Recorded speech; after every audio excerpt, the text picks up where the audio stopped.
What's up, guys? Welcome back to Modern Craftsman. Tyler, you look like you were going to say something as I was introducing this No, podcast. so I Were you yawning? no, I guess maybe like 2 weeks ago, I forget what I was doing, maybe biting my nails, and Ew. I don't know why I I do the chipped same my thing. tooth. Like, No. I'm not a nail biter, but I guess, like, I had something on my nail that was bothering me kind of hanging up, and, I mean, I work with my hands, so who knows what was, like, concrete or sand or something, and, like, I, like, bit my nail and it chipped my tooth into this you wouldn't notice just talking to me, but it like the top of the tooth chipped except for the one corner is taller now, so it's got this really sharp point on it. So I'm still not used to it being chipped because it hasn't been chipped for 36 years of my life, and now my like So you tooth were feels licking your different. tongue, Yeah, I your can tooth. like feel my tooth every now and then when I talk, like my tongue hits that tooth differently. I'm like, oh yeah, my tooth's chipped. Eventually, I'll be used to it, and it'll just be the way my tooth is. But it still feels weird to me. Oh, you So can get it that's what I was fixed. doing. You know what? Every time I go to the dentist, they're like, your top tooth is chipped over here. Do you want me to fix it? And I'm like, no, I really don't care. Like, it Yeah. doesn't bother me. They're like, well, that's good because if we were going to fix it, sometimes we tell people it may like, it's a small chip, it may fall out. And I'm like, then why are you asking me to fix it in the first place? Like, I You're didn't just come to you and be sleeping, and all like, of a sudden you're like, yeah, I didn't come to you in the first place. Can you fix this tooth?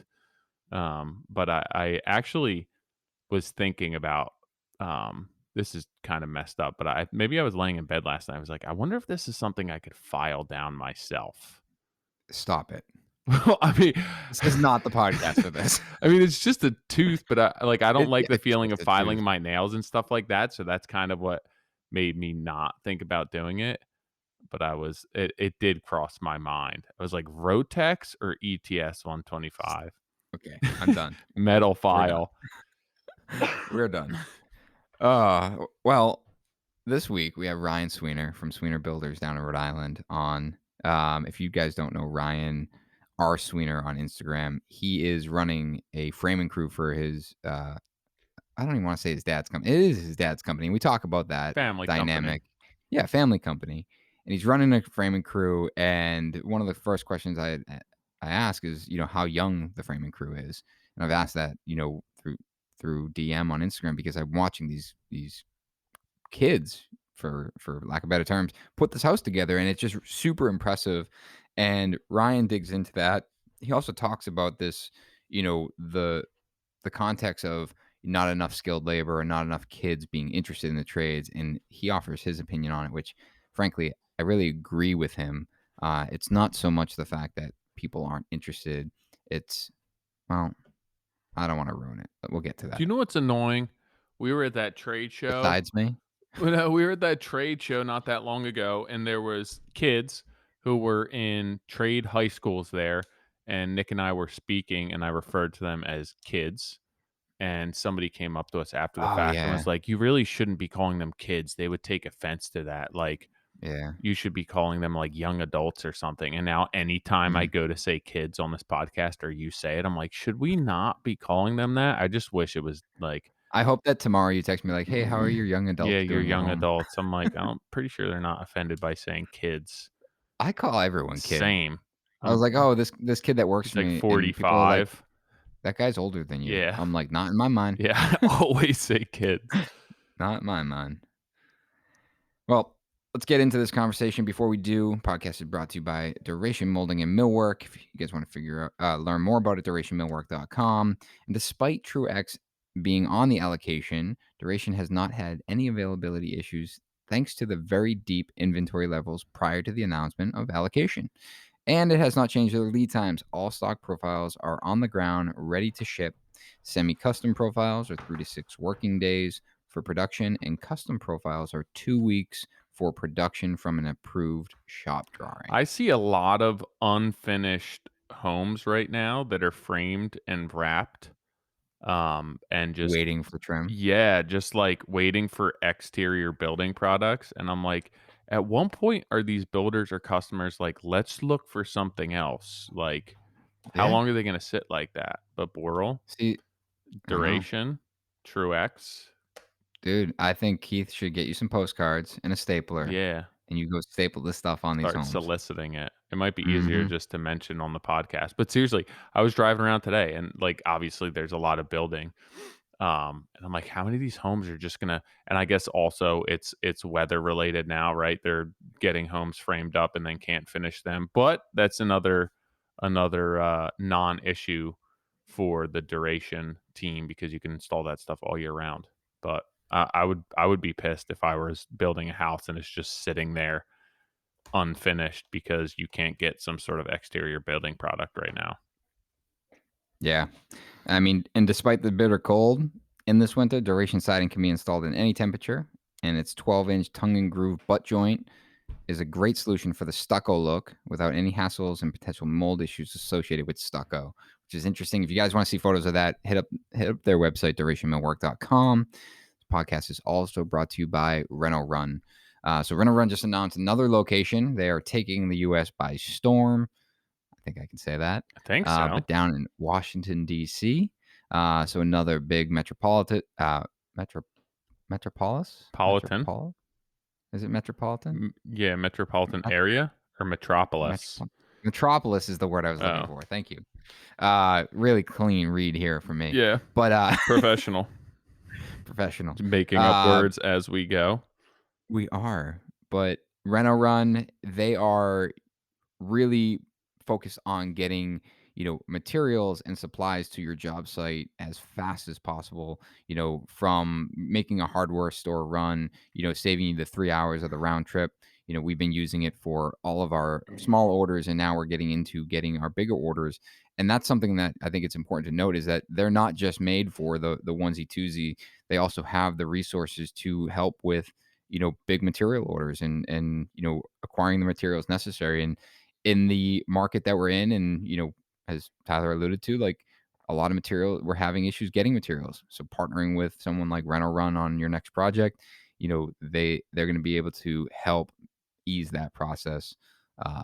Especially when it comes to getting stuff on time and on your job site. Yeah, and obviously DC is Virginia, Maryland area. So if you're in that area, reach out. They may cover more than just DC. Yeah. And if you guys want delivery on us for the first time, let us pay your delivery fee. podcast.renorun.com/modern craftsman. Yo. There we go. What's up, brother? Not much, man. How are you? I'm doing well. Dude, you're a maniac. You still got the mullet going. It's getting pretty rowdy these days. Are you in your house? I am. I could tell by the exposed beams. Yeah, it's still non-painted or trimmed LVLs. Mm-hmm. Yeah, Hell yeah, man. I'll stay that way for a while. Have you met Tyler? I Yeah. have not. How are you? Good, man. Nice to meet you. You too. Very, very professional. Nice to meet you with the fucking mullet. That is mullets are back in though, to be honest. Yeah, it seems. Who's the dude? Morgan. Yeah, Morgan Wallen. Once he got one, it seemed like everyone started kind of. They're getting. I think Nick should get one. I don't know if I'm cut out for it, man. You already got the business in the front. Yeah, you could pull it off. Imagine if like I look like this from the front and then I just turned around and it was just like all the way down. It's I don't know. I get a lot of compliments on it, I will say. I believe it. Well, let's just get to it. Like why the mullet? Well, let's see. I've always, starting way back, I guess, I've always hated long hair in the front and everywhere, I guess. It just kind of would piss me off. So I could never really get my hair to grow out long enough to where, I could try long hair. And when I was living in Utah, mullets were much more popular, and I thought they just looked pretty fucking sick.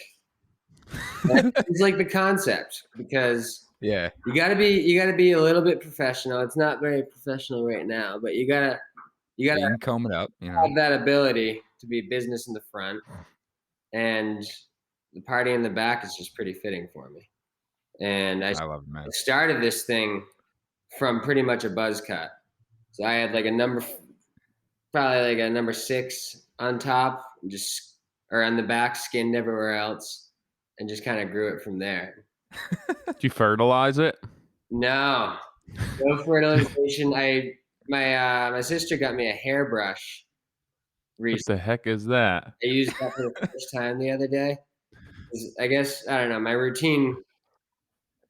I like to shampoo. I heard that it's not good to shampoo every day, so I do it like 3 times a week, and I use a 2-in-1. Apparently, that's not good anymore. So I For mullets for specifically or hair? for hair in general. Oh, I Is thought these were rules of the mullet. No, the mullet rules I thought was just kind of minimal maintenance and let it rage, but Yeah. get knots in the hair, and then it's not good. So It's like I when I didn't brush I my thought the whole 5-year-old's hair, and yeah, I it's like thought they that had the yogurt in it, and she's like, "Dad, you're hurting my head." toothpaste yeah, yeah. all the time. It's like, how do you have toothpaste on top of your head right now? Have you seen them put toothpaste on a toothbrush? Yeah, and then they don't put the cap on it. It's always No, hard as a rock and just never, covering the toothpaste tube. It's never. so gross. I'm not a very clean person, but that is one thing that just really chaps my ass. Toothpaste? Toothpaste? Yeah. Like if you don't close it and it gets Oh, all yeah. built up, and then you can never close it. Yeah. I hate when they make, like, a tube or, like, a shampoo where the cap is on the bottom, like, when you put, like, label side up, and then you open it and there's just, like, shampoo in the cap. It's Yeah. like every time I put it away, I, like, rinse the cap out, close it upside down, and then flip it back, and it's like, It's "Why am I wasting my time doing No, this?" I'm the same way. Same with like a ketchup bottle or anything. Mm. It's nice to have a clean. Oh, yeah, hot sauce bottle, like, I take a napkin and I clean, like, the glass, like, you clean it before you put it back together. Yeah, because if you keep it that way, then it's easy to do. Yeah. But once you start letting it go, then it gets all fucked up. Dude, my kids trash ketchup bottles. Dude, And they it like use that's so something much from too. yeah, it always bought like the syrup container where Mm. I put my finger over the top of it and then run it over warm water because every time I pick it up, it's just like the entire thing sticks to my hands. Yep. This is so gross. It's got like dog fur sticking to it. Oh man. Dude, the ketchup thing is it's like they have ketchup spread across their entire plate. That's enough to, like, for the whole family, and they're like, "I need I need more more. ketchup!" Dude, that's Selby. She like everything ketchup. And I'm like, ketchup's just sugar. And she's like, that's probably why I like it. Yeah. Probably. It's disgusting. Or like ranch. I'm like, you just put a half cup of ranch on your plate. That completely defeats the purpose of you eating carrots right now. Yeah, right. A little bit of balancing it out. Everything So, in moderation. Ryan, you kind of alluded to going out to Utah, but before we get into that, I'd love to, for those that don't know Ryan, you're a carpenter working for your dad now, Sweenor Builders, down in Rhode Island. You're leading a framing crew or the framing crew. We usually have 2, sometimes 3, but I lead one of the 2, and the guy And who taught me leads the other one. gotcha. Um, what's your background otherwise? I know you and I have chatted offline. I know your dad talked about your career in baseball. I think you were really good, right? Yes, I was really good for a 5'10" white guy, Okay. and But I you're was a big as a kid. family, your life changed around baseball. Yes, a little bit. We spent a little bit of time in Florida, and really cool experience. I did some time at a school that was very sports specific, Mhm. and it was awesome. Learned a lot, but I realized really quickly that I was just not as good as I thought I was, and there was a lot more talent that I was going to be competing against. And like I said, it was a great experience. But then, the goal was to play in college. That Mhm. was always the big thing. Everyone wanted to get a D1 ride somewhere, or even just get somewhere that you can play. And I ended up going to school, a D2 school in Florida in St. Petersburg for a semester. Didn't work out. A lot of over recruiting and similar types of things of just figuring out that you're not as good as you think. I wasn't as good as I thought I was, and but it was like it was my whole life. Yeah. That was my free time, was baseball. And then in the summers, I would kind of, when I wasn't playing baseball, I would be, sweeping or going to the job sites, cleaning up this or that.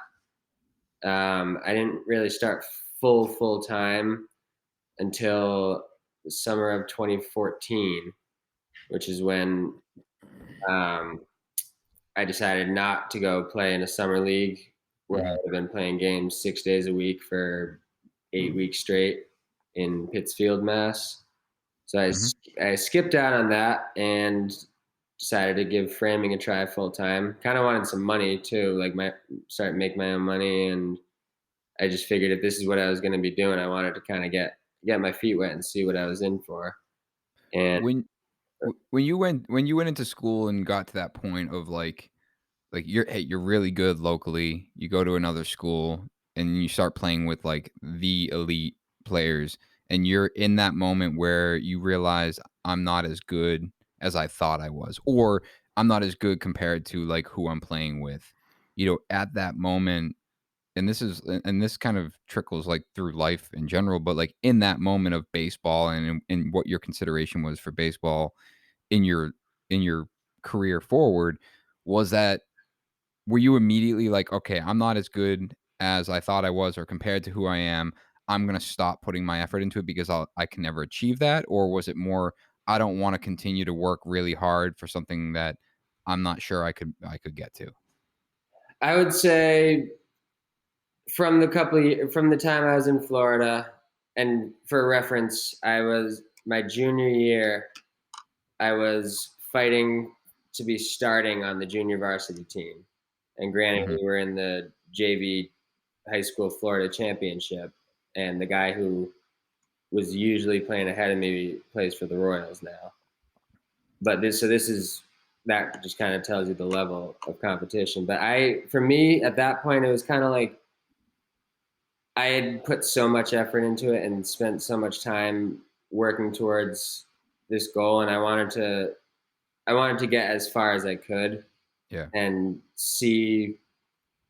It wasn't dead until college, I think, Yeah. and I did one summer playing for an NECBL team, and or not playing, spending my whole summer driving around in buses and watching other guys play, and that was really when I started thinking about what I want to do, and when I kind of realized it was time to hang it up because it's not fun, and there's other stuff that I'd want to be doing.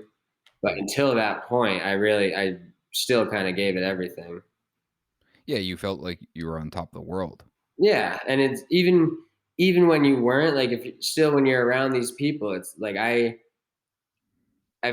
usually I'm good at keeping up with people. Like, I can, if someone next to me is better than me, Hmm. I kind of rise up a little bit in a way. Versus if you're alone, I don't know. It's hard to explain, but when you elevate to the competition that you're around, Right. and I could tell that I knew I was getting better, and still, as long as I was playing and like getting reps and I was improving, just being around those guys. But when it became just sitting and watching, that just wasn't Took the what I win. was Yeah. doing for much longer. It's also it comes down to what you want. My internet I sound fine, right, Nick? I Yeah, just, like, you're good. reset my internet. But it comes down to what you want in life because I think a lot of young kids end up kind of coming to that crossroads where they're really good at a sport or something growing up, and then you start making your way towards that elite level, and maybe it's the jump from high school to college, and you get to college and, like, everyone on that team was also really good. It's not, in high school, it's like big fish, little pond, and then you get to college and it's like, "Oh, well, all of these people were state champs. All of these people were, like, four-year starters." Yeah. And I think, like, and this isn't a knock at you, it just ends up being what you wanna do. Like, if you decided that you wanted to go the professional baseball path, you would have had to put all of your effort into that 120% and continue down that path no matter how hard it was. And I think that's, you obviously took a different path. Who knows what would have happened had you gone that route? but I think that comes down like with a lot of athletes, that's like one of those pivotal areas where you have to ask yourself, like, if I'm going to stick with this, I'm going to be either here or I'm going to be like bound for greatness within this sport. And then it's like eat, sleep, live, die that sport. And it with baseball, it's one of those ones where it's like at what cost? Like the chance of making like a pro career out of it and, being able to kind of live on that career and that money for the rest of your life, like the odds are probably not with you. Yeah. I mean, even just getting there Yeah. and just staying there, let alone like actually making money or playing. But See, the messed up thing about baseball too is that like you could be the best baseball player in the world and it's such a mental sport and I feel like it rides so much on confidence that you have like the best players are the most consistent players because everyone slumps, but it's like who can come out of those slumps. But you have the best baseball players in the world who just mentally, like they're physically able to do it. And this is something they played as a little kid until they're what 35 years old, 40 years old when they start wrapping up their career and all of a sudden they can't hit and they don't know what they changed within their swing that they can't hit anymore. And it's like such a mental mind fuck that like you start questioning everything. And it's like I don't even know how to play baseball anymore. And I think that like the elite players have a way of getting out of that where they're just like more consistent than the people who like aren't on that elite level. A lot of times I feel like their physical ability is the same. It's almost like the mental aspect of the game. for sure. Yeah, I think a lot of times that I picked the wrong sport because with it's not a direct correlation of if you want to get better, work harder. Like I didn't see a direct. If I work, it doesn't necessarily mean that I'm going to be that much better the next game. It's so much in your head, and I was probably my own biggest enemy in baseball. Yeah. It's the same thing, like you said. When I was on, it was really good, but it was the consistency. And once something goes bad, then it's it's translated into my life too, because it kind of teaches you that negative thoughts. If you're thinking like don't fuck up, don't fuck up, don't fuck up, you're gonna fuck up.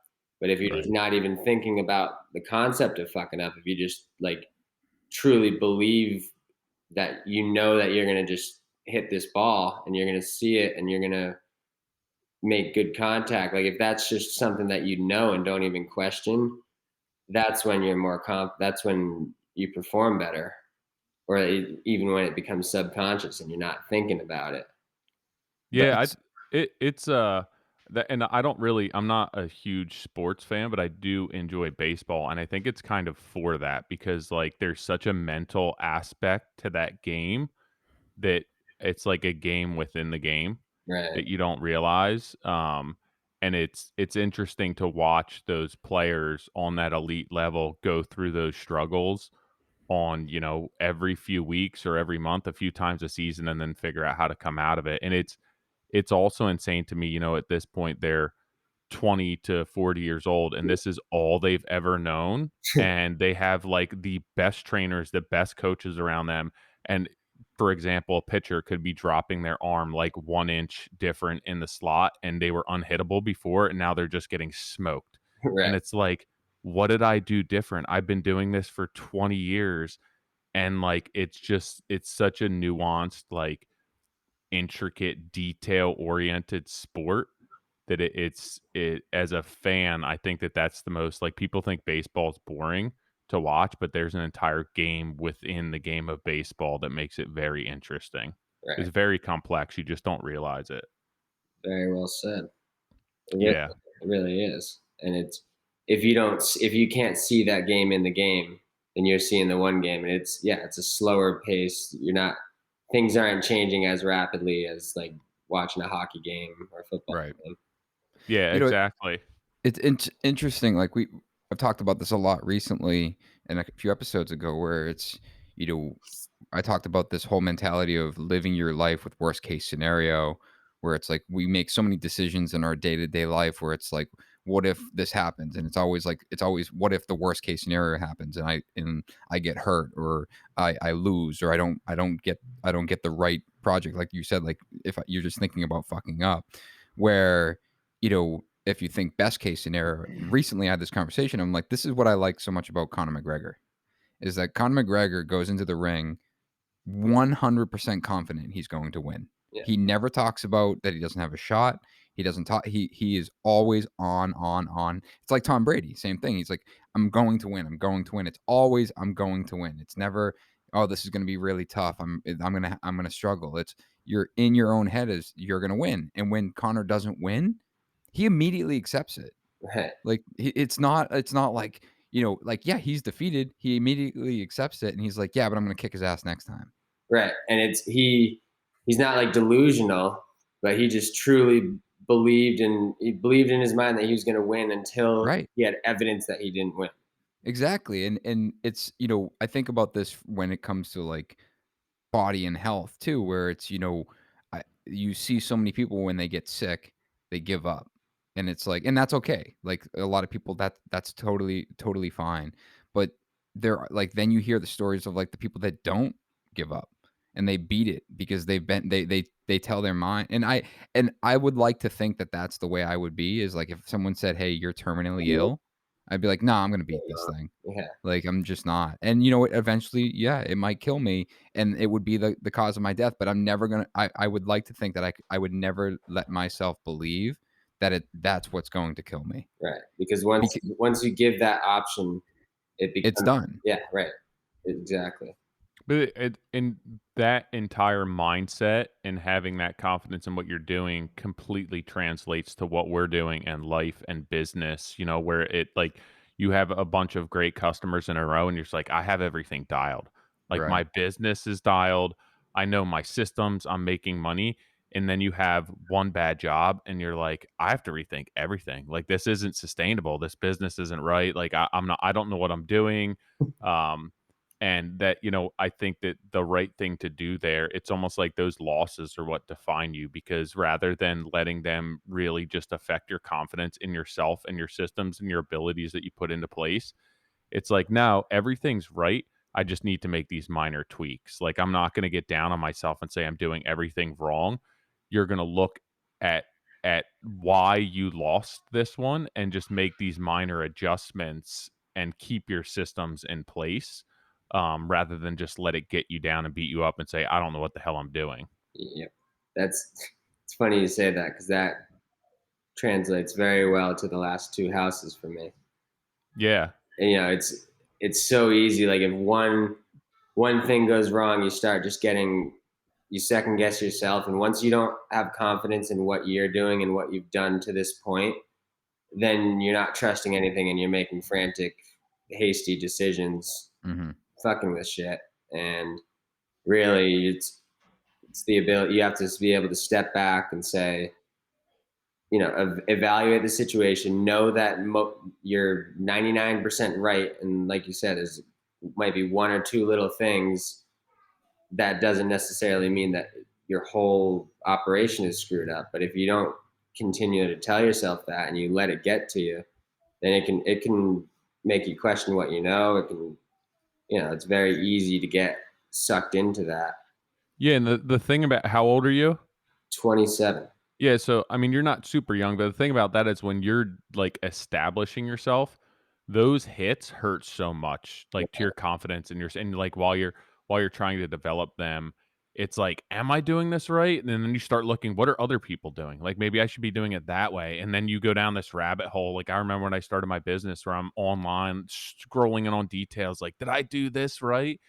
And it's really tough when you're trying to establish yourself and learn and gain confidence, because those hiccups really set you back because you don't trust your process. But at the point I am now, those hiccups, they suck, but I kind of welcome them because they're a friendly check and a reminder that I still need to be on top of those systems. I can't just kind of show up and go through the motions and expect things to fall into place. So those little checks are like, hey, don't get ahead of yourself. Like Right. You still got to stay on top of this shit, or else it's going to nip you in the butt.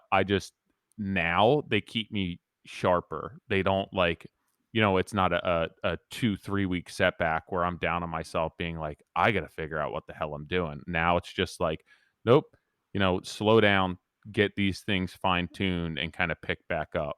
Right. It's a very, very good point. Yeah. Hey, is this even doing anything right now? I mean, you sound fine. All right. Are you plugged in? Yeah, it's plugged in, the lights on and everything. When I did like a test run on Zoom. I don't think that's where you moved it away. It doesn't change anything. Yeah. And it's try singing into it.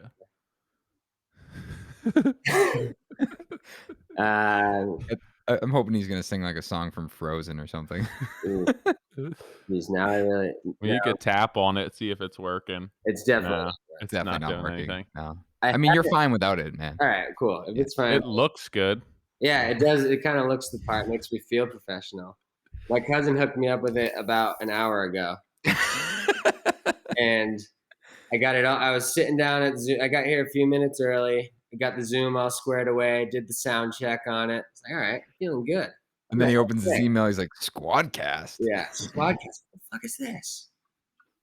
But cool. As long as that's also another reason why we don't have like a formal intro to the podcast, which is a secret. Because I think that if it's like, all right, hey, you're gonna get in here, you're gonna enter, it just get like everyone tightens up, and it's weird, and it's almost easier just to roll into things where you're not thinking about that. And I think that once you kind of start that organic conversation, it just goes, rather than putting you on the spot where it's like, all right, give me your name, your age, what you do for a living, and then you're like overthinking it and questioning, like, I just sounded so dumb saying that, and then like the whole podcast goes down the toilet. Right. No, yeah, it's nice kind of just easing in. I wasn't sure if we were live at first. Or is this live? This isn't live, right? It's recorded. It's recorded, yeah. No, but dude, like we hop in, we're like, all right, we're the best podcasters in the world. We have the number. We just say it over and over, and we believe it. Yeah, we're ahead of Joe Rogan right now. Yeah. Well, we might be now. He's under some fire these days. Yeah. For interviewing experts. We'll have to get into some controversial stuff. No, but so what you were talking about, like attributing that mentality into what you do on a daily basis. Ryan, you and I have talked recently about like this project you guys are building on the water, and I'm just like, I'm watching you put this thing together, and I'm like, man, your crew looks young. And correct me if I'm wrong. I keep saying this, and they're all under 25. Yes, and I thought they were all different ages. I just checked a couple days ago. 3 of them are 23. One of them is 21. So, which is amazing, and everyone's talking about like the trades and people not wanting to be in it, and people not caring, and like the youth is finding other opportunities. And you're a perfect example here, where you're young, and you have a team of young guys, and you're putting together not a simple house. Yeah. And the one that you just did previously was also not simple.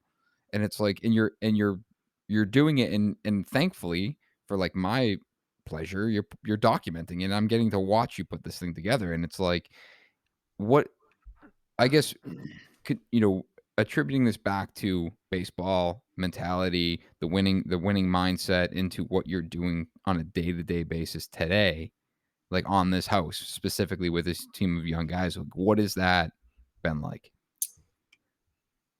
So more specific on the house, it's all right, I'm going to start a little bit back on you, because I was just thinking about it. But like talking about the ages and the lack of young people getting into the trades and whatnot, and going again back to our mindset conversation, like I have truly believed for a very long time that we work for an awesome company, and we have a freaking awesome core group of guys, and we have a blast. And I share it because I think it's really cool, and I enjoy sharing it. I enjoy doing it. And a lot of our hires have come directly from seeing the shit that we're putting out there.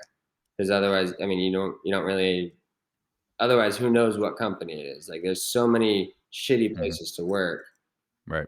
and that's kind of where that's. It's been a long process, but we've gathered in my crew and as a company, the company as a whole. Like, we have a really good young group of guys, and people want to come work with us because we're a good young group of guys. Mhm. A lot of people say there's not as many people in the trades, no young kids coming around, but maybe they're not presenting a work opportunity that's enticing to younger kids, especially now that there's machines and whatnot. And that's a whole nother story. But with the house right now and the last two, it's been very stressful, but a lot of fun, a lot of fun. And the thing about them is, like you said, they're tricky houses.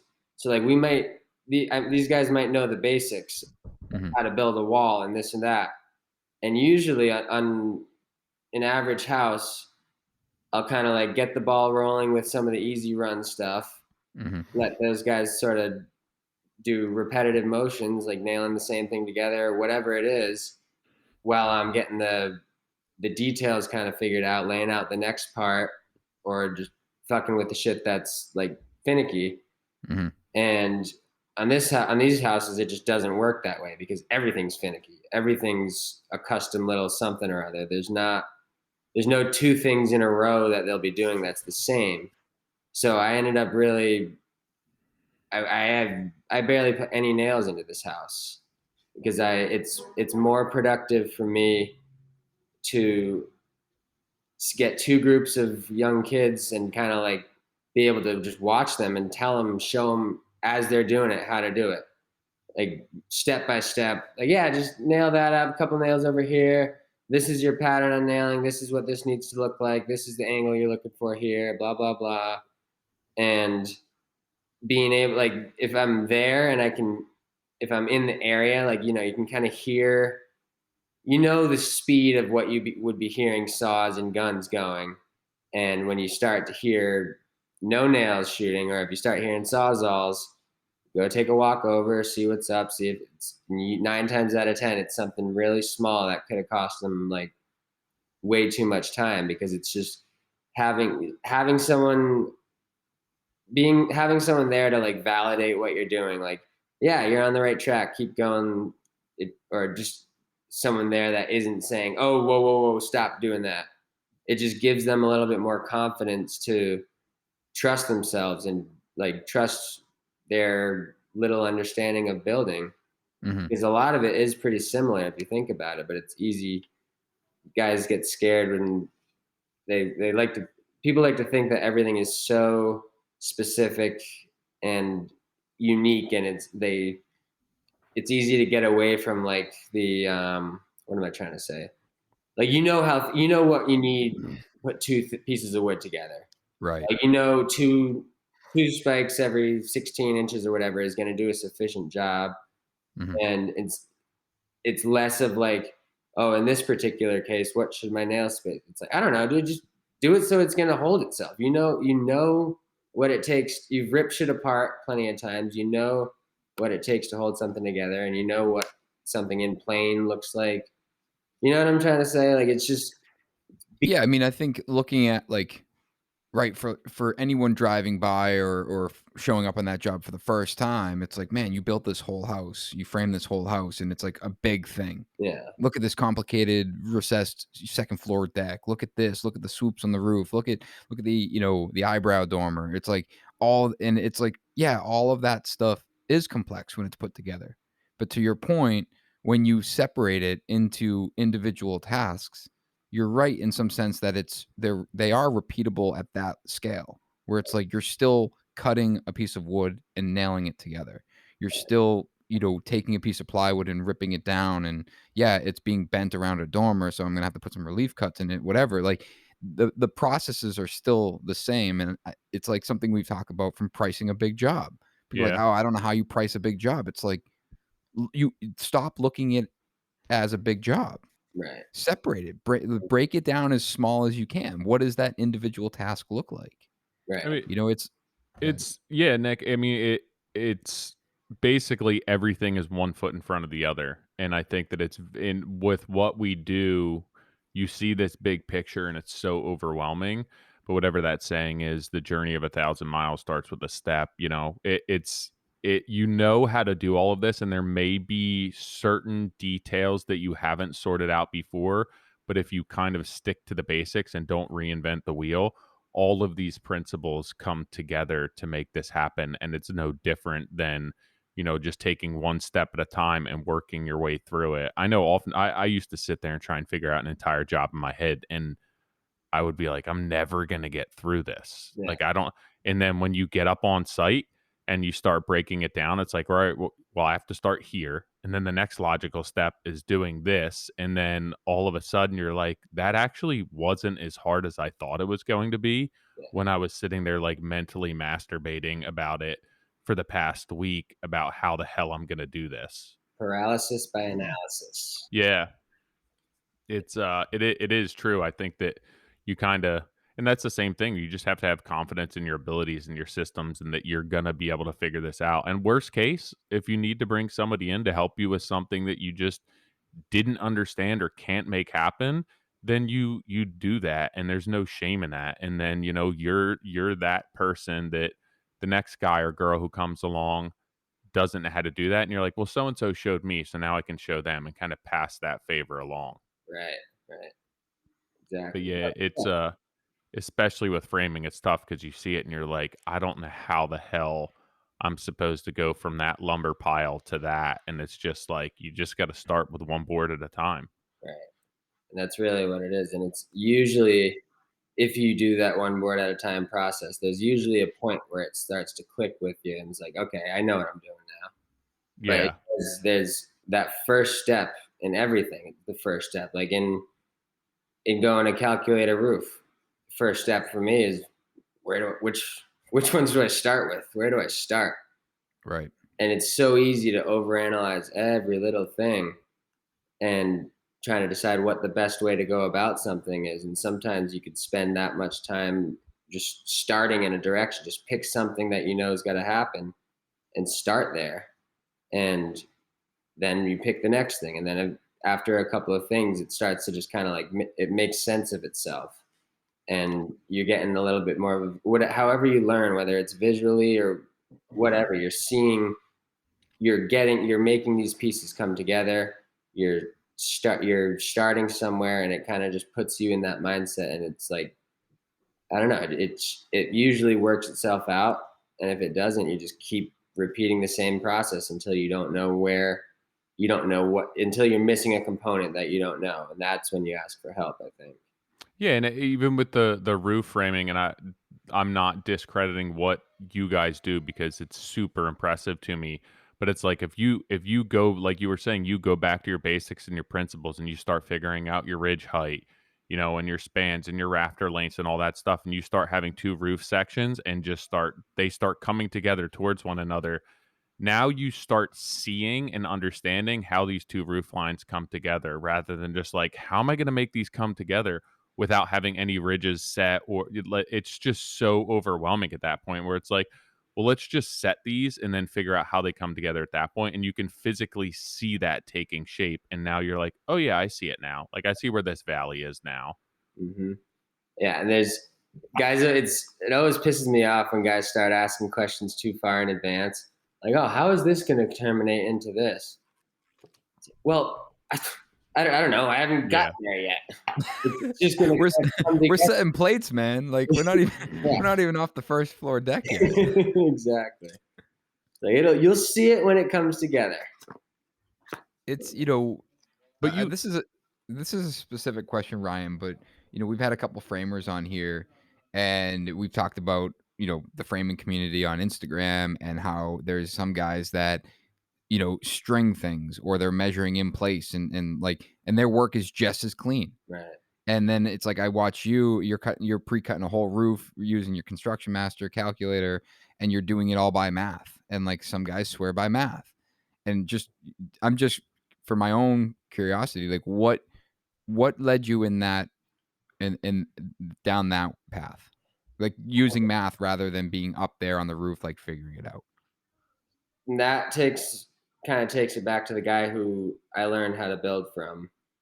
Um, the guy who runs the other framing crew that we have, very old school guy, and I'm forever grateful for everything he taught me.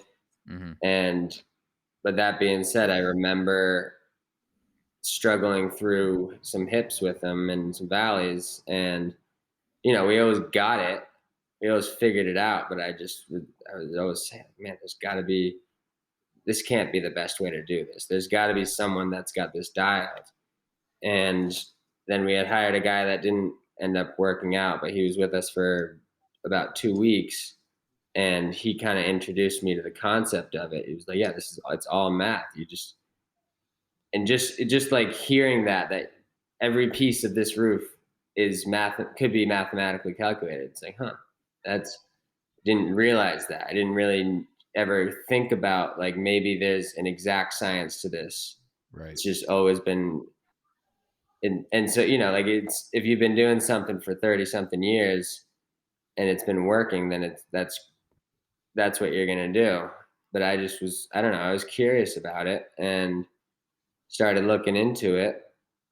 Realized that, and I don't know, I realized that this was the best way, because honestly for me, that doing it by math is how I get it accurate.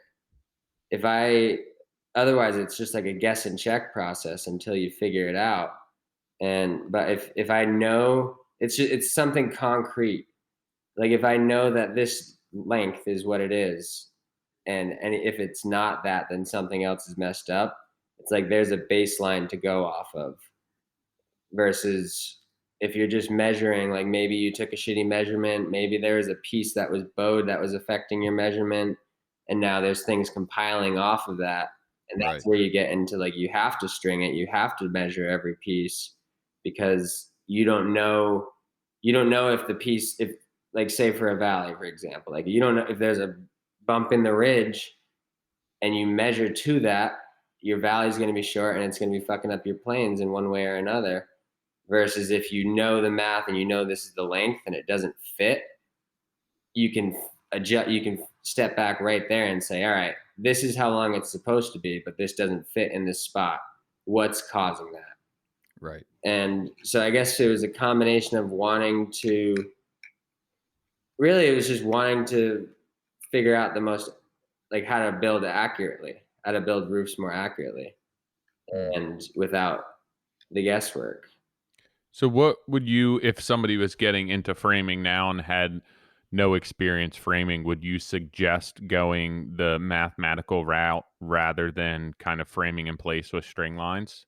I think Obviously, like understanding both is important. Yeah, there's definitely, you got to understand both, and I think the key is understanding tolerances and understanding what can cause things to be askew. Like what would it be an example? I don't know. If you're using math based on like lumber thickness, like based on calling something 1.5 inches 10 times in a row, and it gets you to this point. If every one of those pieces is a 16th over 1.5 inches thick or something, that can compile into greater, you can see it more, versus if you're creating a space, I think math is the best way to go. If you're filling a space, then I still use math, but that's when it's kind of worth, if you don't, you can kind of feel it. I think you can feel if something doesn't fit as well as the piece before, but that's when being able to look down something or have strings is useful, because there's things that can affect it. Like you could have 2 different laminations on an LVL ridge, right, or like a cup in the LVL ridge that's throwing you off, and you can't just say, oh well, nope, the length, then the math is this is what it is, there's no exceptions. I don't care if there's a hook in the fascia now. It's like you have to be able to know that this is what in a perfect world it would be. Now I need to create a perfect house in an imperfect world. And but I think understanding the math and understanding what it's supposed to be is a very helpful baseline for that. Yeah, I would say that part of the issue with framing is that most people are coming in, right? And you're going to be a laborer, so you're in the field and you don't understand the mathematical aspect of it. But if you had, training where you learned that mathematical aspect first and then went into the field, I think people would probably progress more. And it's the same thing that you said. You now have a benchmark and kind of mathematically this is what things should be. So if you're cutting a rafter length, right, and at the past 5 fit fine and the sixth one doesn't, it's like, all right, let me get my strings out now and check my wall for straight or my ridge for straight to see why this one isn't fitting, because mathematically it should fit, and then understanding how to make an adjustment there and where that adjustment should be made.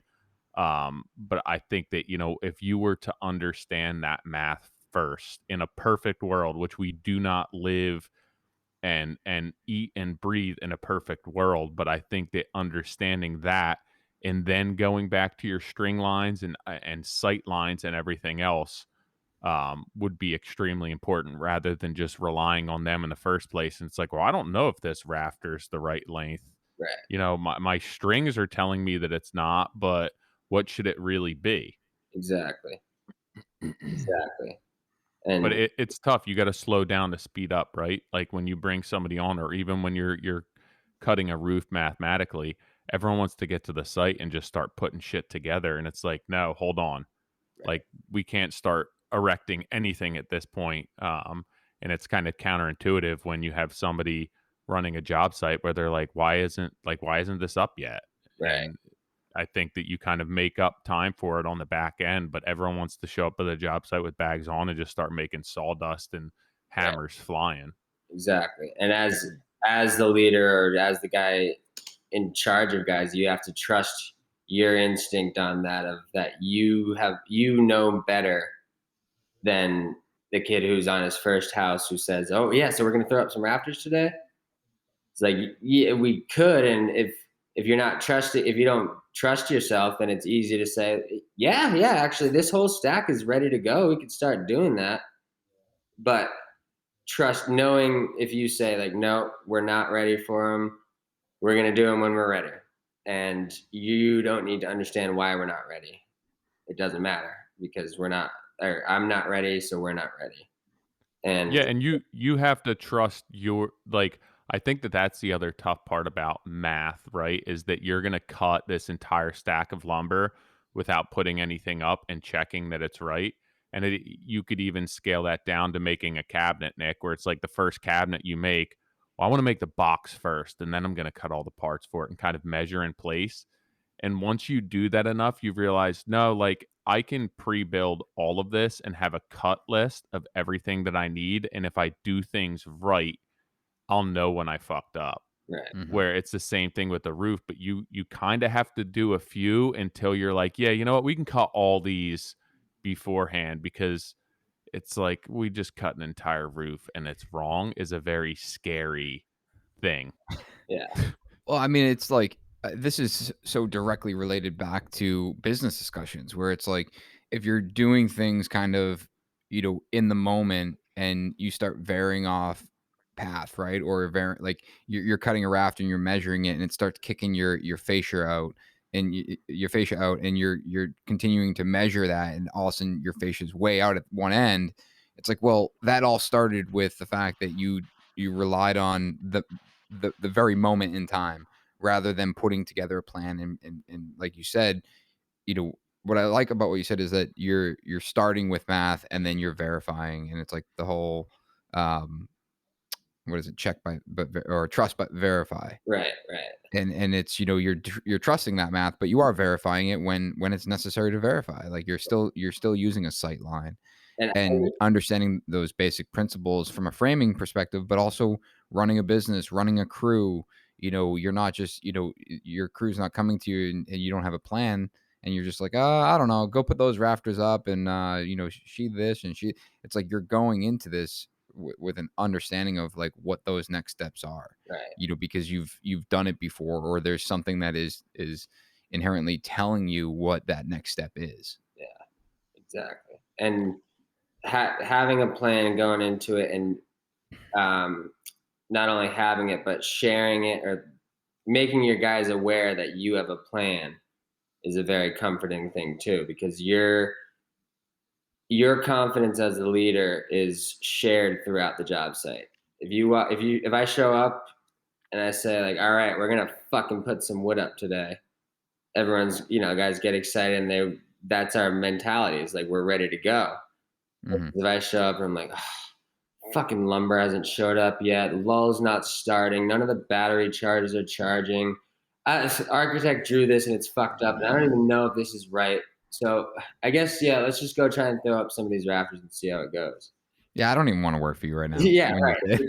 It just sets the tone for the day, and that is so contagious. And someone somewhere said that the sign of a good leader is the ability to hide their fear, something along those lines. But it really is. It's like if you can, or to hide your panic, if you can portray like that you're confident and very comfortable with what you're doing, then guys are much more willing to like truly trust you and trust everything you're saying.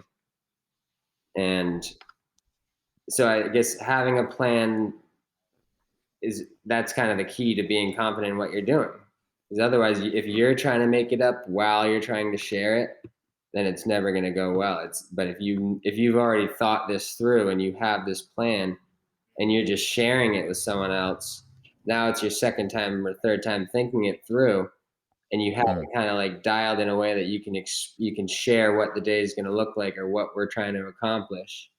And that in itself, I think, is a big part of it too. It's just like sharing your goals and sharing like what we want to accomplish and letting guys into that. Because that's one thing when I was coming up, nobody ever really wanted to share the process or what we were doing. It was just, you need to cut this piece of wood at this. Yeah. And then people say like, well, it takes time to understand tolerances and this and that. But it also just takes knowing what you're doing.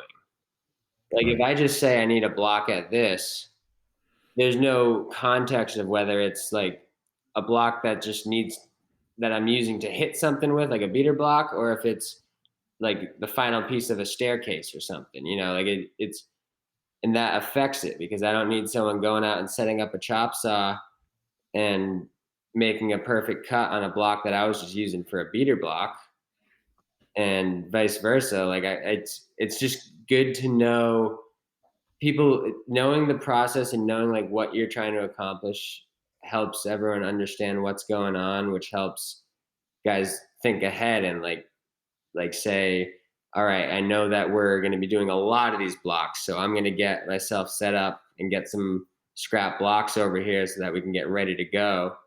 Like if you don't know the next step, it's like you can kind of at least move in that direction and guess at what's coming next. Do you think that the mullet helps establish the processes and confidence in your team? 100%. And 100%. in fact, there's another mullet up and coming on the crew. Really? How far in? It's raging pretty well. He's probably. Did he start from scratch though? Yeah, he did. You have to, because I think if you have long hair, then you just cut the top. I think you lose That's kind of legitimacy. Yeah, It's like growing a mustache, like, and cutting the beard off. Right, off of the beard. You got Horse crap. Sculpt it from day one. No, he's it's looking pretty luscious these days. And we also have everyone on the crew's got pit vipers, which were gifted to us in a total coincidence. Really? Yeah, there was a pit viper. I had a couple pairs that a buddy of mine gave to me, but we were working one day, a cold day. We were having a little coffee break, and there was a pit viper truck, a van that was driving up on the seawall, and we waved. She was on her way from DC to Vermont and stopped for lunch at the Coast Guard house. Happened to drive by, and we happened to wave, and I happened to be wearing my pit vipers. We went and shot the shit with her for a few minutes, and we got 4 new pairs. It's like fate. Yeah, so I think the combination of it does. I don't know. It's fun. like people. I don't know. Our crew It's is e very it's different. exotic. It is exotic. It's like we're here to party, but we're also getting shit done. My bu in high school, I mean, I'm older than you, I'm 36, but my buddy, shaved a mullet with, like, lightning bolts in it for the end of wrestling season for, like, the state tournament. It was so sick. Everyone was just looking at him, and, like, nobody had mullets then. It was the in between. Yeah. People in, like, late '80s, early '90s were serious with mullets, and then I feel like it didn't resurface. And when he rolled up for weigh-ins with like a mullet with lightning bolts, it was like, oh, Zach, this is so intense right now, and it's gonna look so bad when you lose. Yeah. Well, that's it's a little. You're putting yourself on the spot a little bit more, I guess. Yeah, you gotta But make sure you show up and perform. All right, so I don't want to spend too long on this, but I do want to touch on it because I think it's interesting. Working for a family company, um, obviously there's a stigma that goes along with that, but you're framing, you're not managing crews. It doesn't appear as if anything's being handed to you. Is this something that was kind of always what your family intended for you to work your way up through the ranks, or is this something that you wanted to do yourself?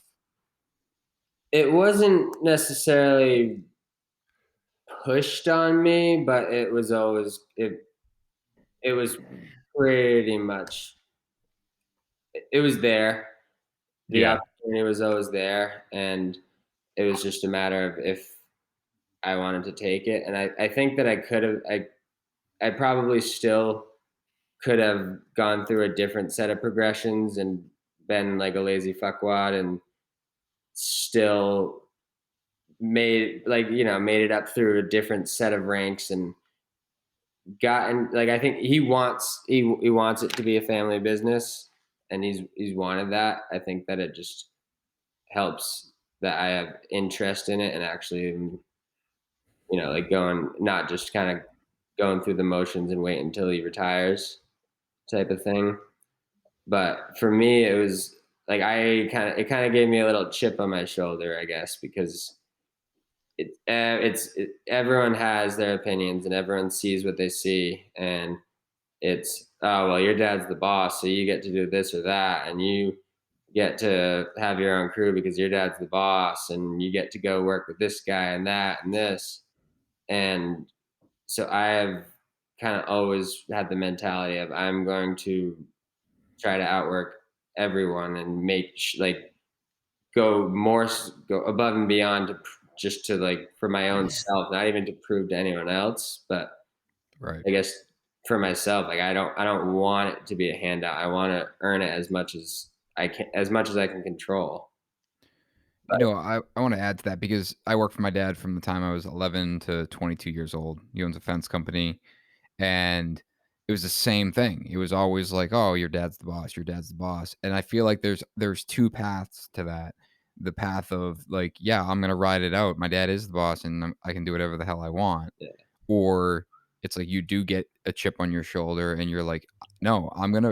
It doesn't matter that my dad's the boss. I'm going to outwork you." And it was the same thing when I worked for him. It was like, I worked with everyone was older than me. Obviously, at fucking 11 years old, like but it was always I was always eager to prove everyone wrong, but primarily myself. yeah, Like, no, it's not because my dad is here. It's because I'm gonna put more hours in. I'm gonna work harder.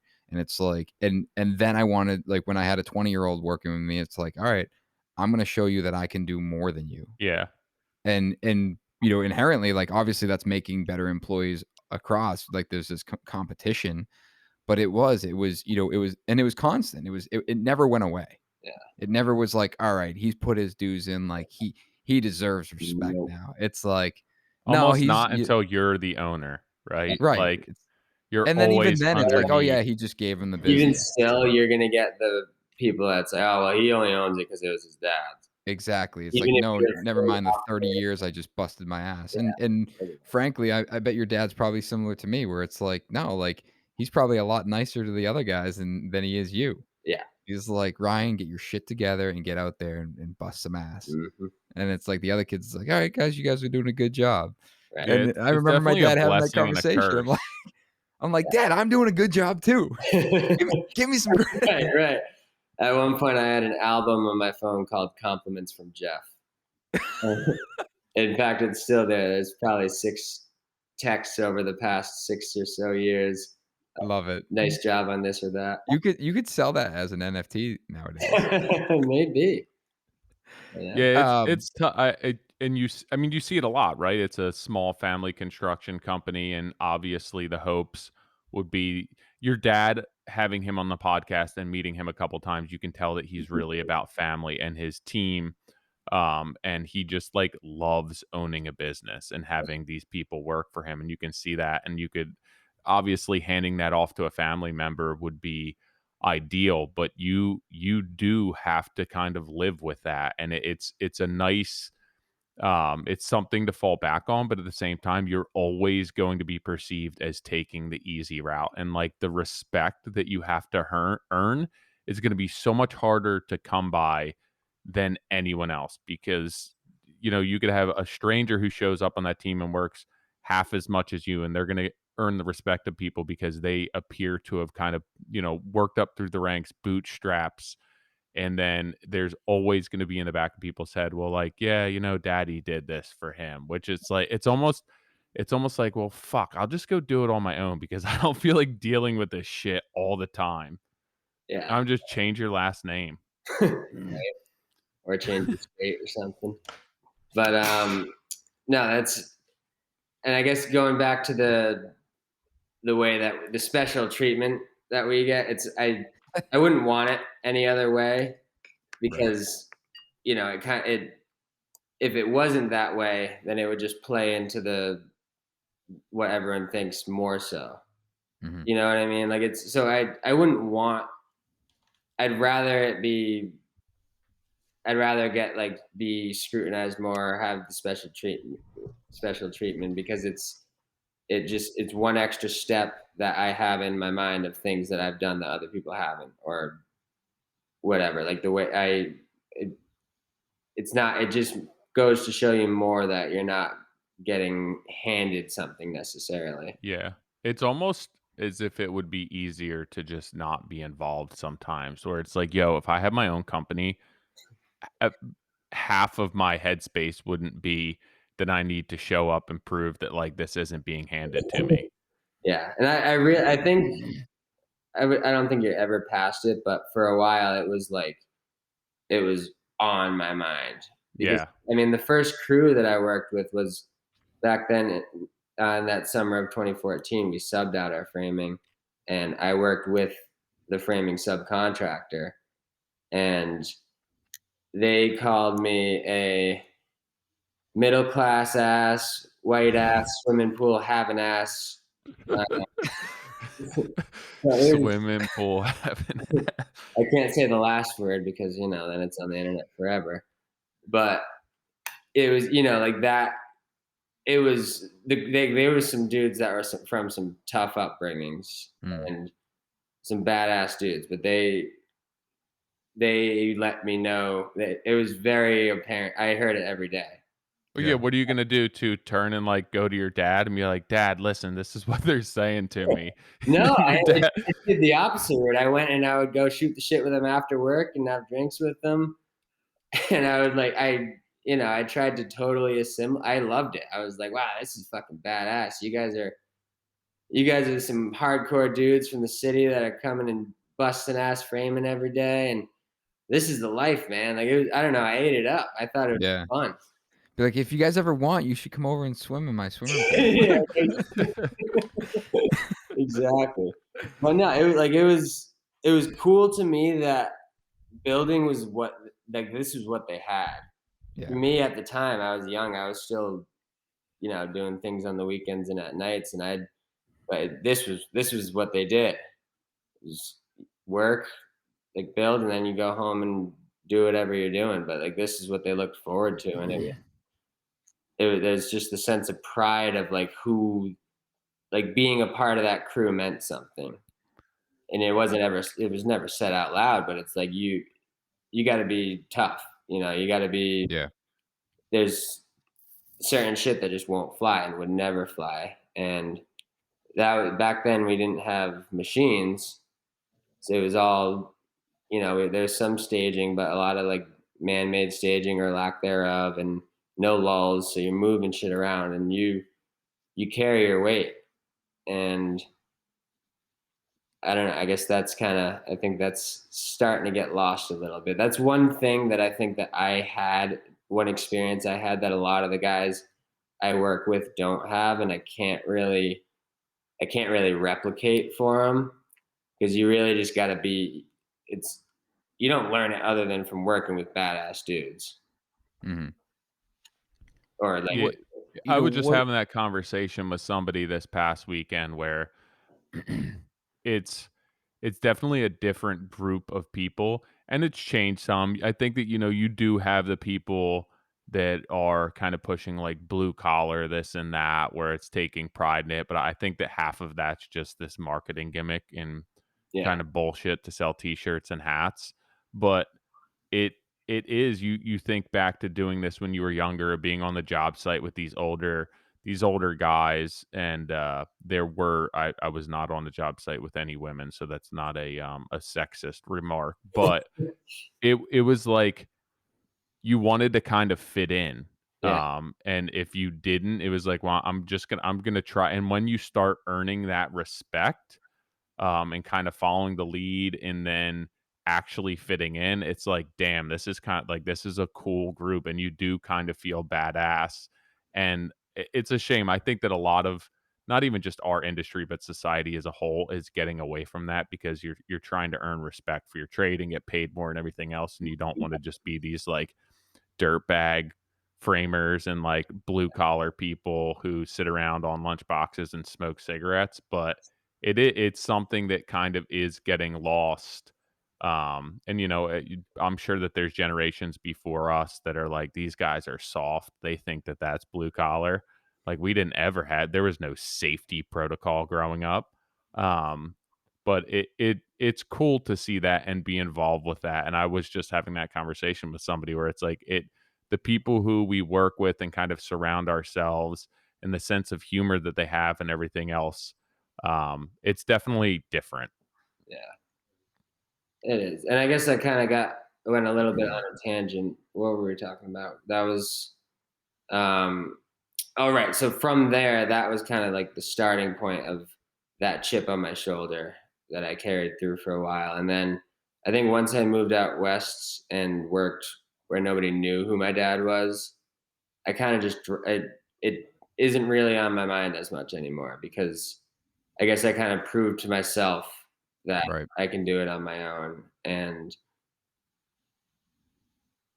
I'm still very grateful for the opportunities I have and the situation I'm in, and I'm very fortunate. But I think I just kind of needed to know that I could, if I needed to, do it on my own, and then I sort of settled down a little bit. Like it's like you said, it's always there, but it's not. I'm confident in comfortable with myself enough to not let it like affect. It's not a conscious thought of I need to prove myself to these guys. It's more of just like I just do things the way I do it, and I've proved it to myself, and I'm just going to keep doing it that way, and I'm comfortable with it. But that just comes with the experience and the confidence and kind of surrounding yourselves with that. And it's what we spoke to earlier on in the podcast where you go into those situations now and you know how to handle yourself and how to carry yourself. And if something kind of um, fires back in your face, you're not going to change who you are because of that. But like, if it was 21-year-old Ryan and that happened, you'd be like, well, maybe I shouldn't have made that remark. Maybe I shouldn't have made that comment. Um, but it just with the experience and kind of putting that seat time in, you understand what you need to do and who you are, and you have that confidence in yourself that I think is definitely it helps with leadership and everything else. Yeah, for sure. So was your point in going out west to kind of separate and just get a new like a fresh experience and a fresh set of eyes on the industry, or why did you end up going out west to work? It was multifaceted, and skiing was I knew you were gonna say skiing. yeah. I I was like, he definitely went there for skiing. Yeah, oh yeah. I grew up a skier and um, pretty good at it. And we've had gone out to Utah on vacation a few times. Hang on, I gotta get a better seat. I just had to plug in my computer. So we had gone out there a few times, and I had always said I wanted to spend a winter out there. And my initial plan was to do like a ski bum kind of work to live 3 months and call it a day. And as more time went by, I kind of saw that slipping away and realizing that there was never going to be a good opportunity to just take 3 months and away from work. And then the more I thought about it, I reached out to a builder on Instagram, of course, and that was more going out there to build was the only way to make it work for me, because then I get that opportunity and a chance to kind of spread on my own, get to ski, and I get to see how another builder in another part of the country does things. And so it kind of just worked itself out that way. That it was going out there to build to accommodate my desire to go out there to ski Where were you skiing? at Snowbird and Alta.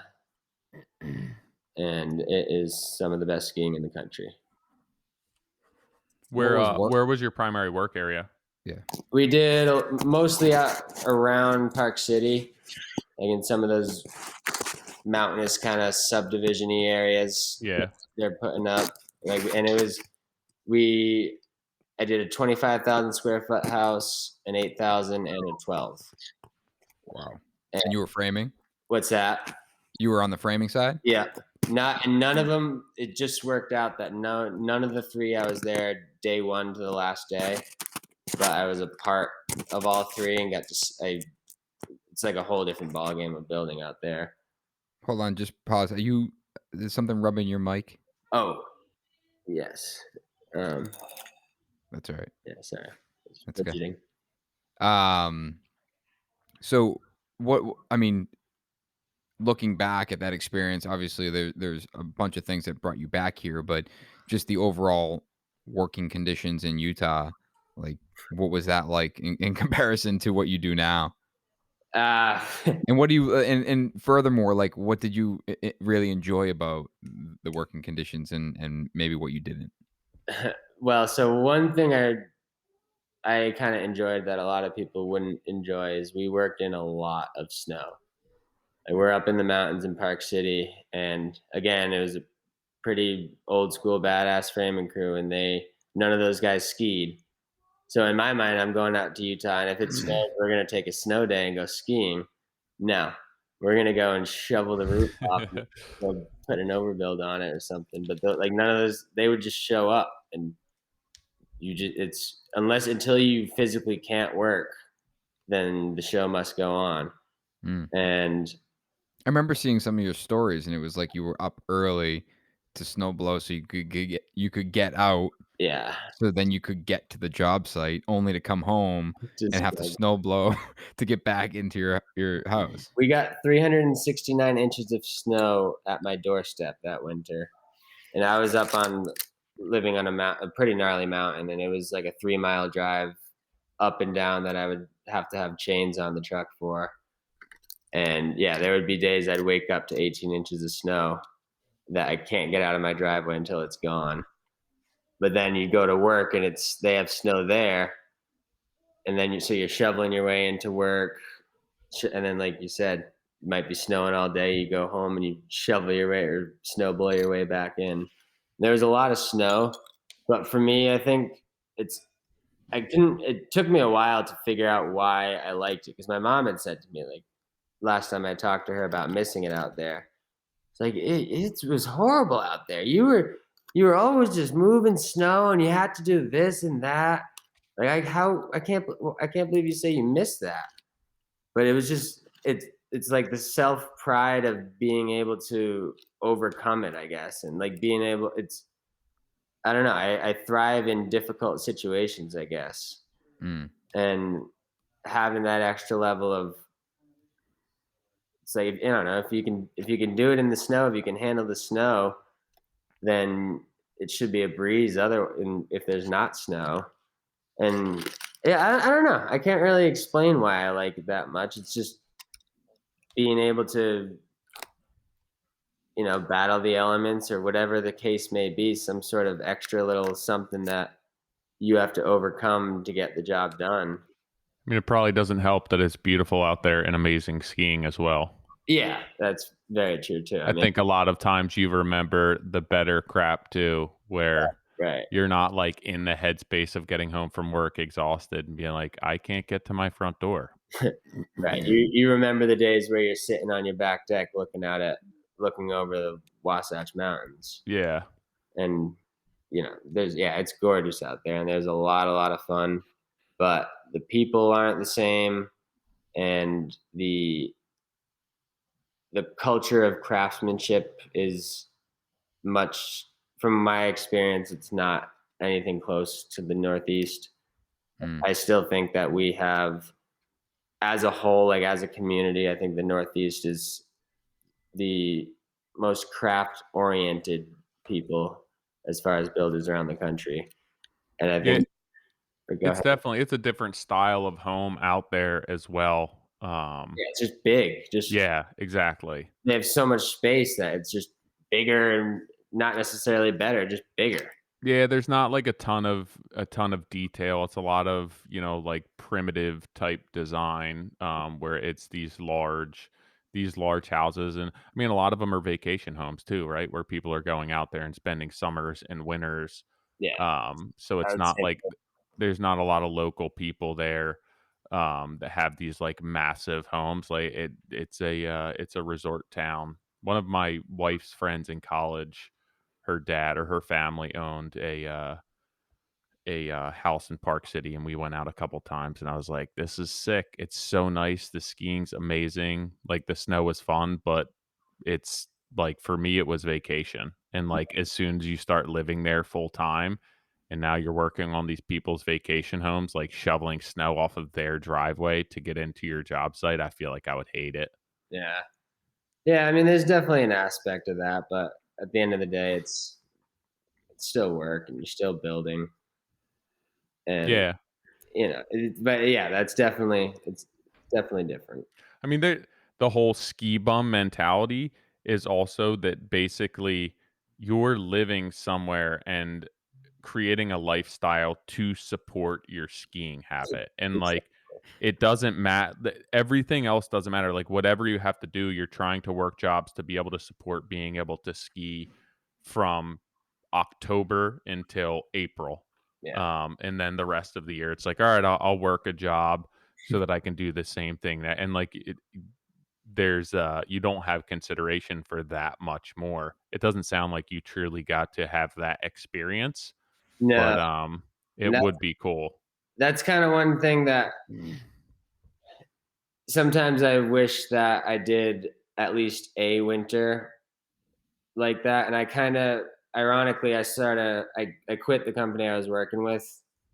We had some lack of a couple things that were out of their control really, but like some lack of work, and they just didn't want to. I wanted to make more money, Yeah. and I had a friend out there that I had some connections with. So I did a lot of trim work on my own, and like I built a sauna for a guy, and kind of small little jobs like that could be sort of under the radar jobs, Mhm. and um, kind of happened right when COVID was coming in, but I wish that I had more time out there of not working every day, and like you said, like not coming home and shoveling. Like it didn't feel like I was living that lifestyle as much, No. and it was still cool on the weekends. Like I still had it, but I didn't quite get that full experience. Yeah, I mean I think the true ski bum is basically sacrifice everything else in your life to be able to have 5-6 months off a year of just skiing. Right. Where it's like, I don't care what my lifestyle is for the rest of the year because I'm gonna be skiing for 6 months this year and not have to work or kind of do the bare minimum, and they'll everything else will go on the back burner. I went out to, I was at CU Boulder for a year, and one of the reasons I left is because I guess I had the intent of going out there and having this college lifestyle and just skiing and enjoying myself, and then when I got out there, it was still my same mentality that I have to work hard and to have a drive and to have a plan and figure out where I'm going next. And I thought I was going to be able to kind of throw that to the wind, and it didn't work out. So I'm out there and I'm like, what am I doing? I have to figure out my career path. I have to be very driven. And then there's just all of these kids out there who are like, nah, we're just going to school here so we can ski. Like, we don't really care what we're doing. And it was just this disconnect that I I idolized how they could do that, and that was, like, the whole point of me wanting to go out there, and then when I got out there, like, I couldn't change me, Yeah. um, but then I saw these kids doing this, and that it's like, yeah, we go to school during the week to be able to ski the weekends, and, it was cool, but even, like, when I was skiing, I was thinking about what I had to do the next week for work and everything else, but I think that I had this pipe dream that I was gonna be able to go out there and just, like, sustain and be able to enjoy life and have very low stress, and I got out there, and it eventually was just like, "Why the fuck are you guys happy all the time?" Like, everyone's like, you wake up every day smiling, and it's sunny 300 days a year. It's like, can't anyone be pissed off or stressed out or have anxiety other than me? And Right. finally, I was like, "All right, I don't fit it. Like, I can't make this change." Yeah. I think I kind of is this sort of a similar thing. Like the friends that I had made out there was that type of people, and it wasn't a lazy thing. They just had they channeled all of their efforts towards doing awesome shit in nature. That's what they wanted to do with their life. Yeah, Like, and it's cool. It's sick. But I think if it weren't for the house I was living at and the snow that came with it and the truck that I was driving and the fixes that I had to do with it, if it weren't for those things, I think I would have kind of gone insane because, like, it's something. I don't know if it's New England or just us, but we like to struggle a little bit. yeah. Like, I mean, I still think to myself, like, that lifestyle would be amazing, but then as soon as I'm in like, it's, "All right, I'm gonna take a week-long vacation doing this," and then I'm like, Mhm. "Alright, I need something to do." yeah, Like, right. it's like or then, like, the whole winter that I would be trying to be a ski bum, I would be like, "What am I gonna do the rest of the year? I have to get a job. I'm gonna need this much money to be able to ski Yeah. this many places for this, and what if I get hurt? Is my health insurance gonna cover it?" I just, like, I don't have the I think it's a pipe dream for me where, like, I would love to be that type of person, and it seems so enticing to me, but put me in that situation, and I just go insane. Yeah, I've always said, like, to Meg, I'm like, "You know what? At some point, I just wanna give all this up, move to Hawaii, learn to surf, and I'm just gonna bartend during the day." Or I mean, during the night. And she's like, "Nick, you could never do that." I'm like, "I'd like to think I could." Yeah.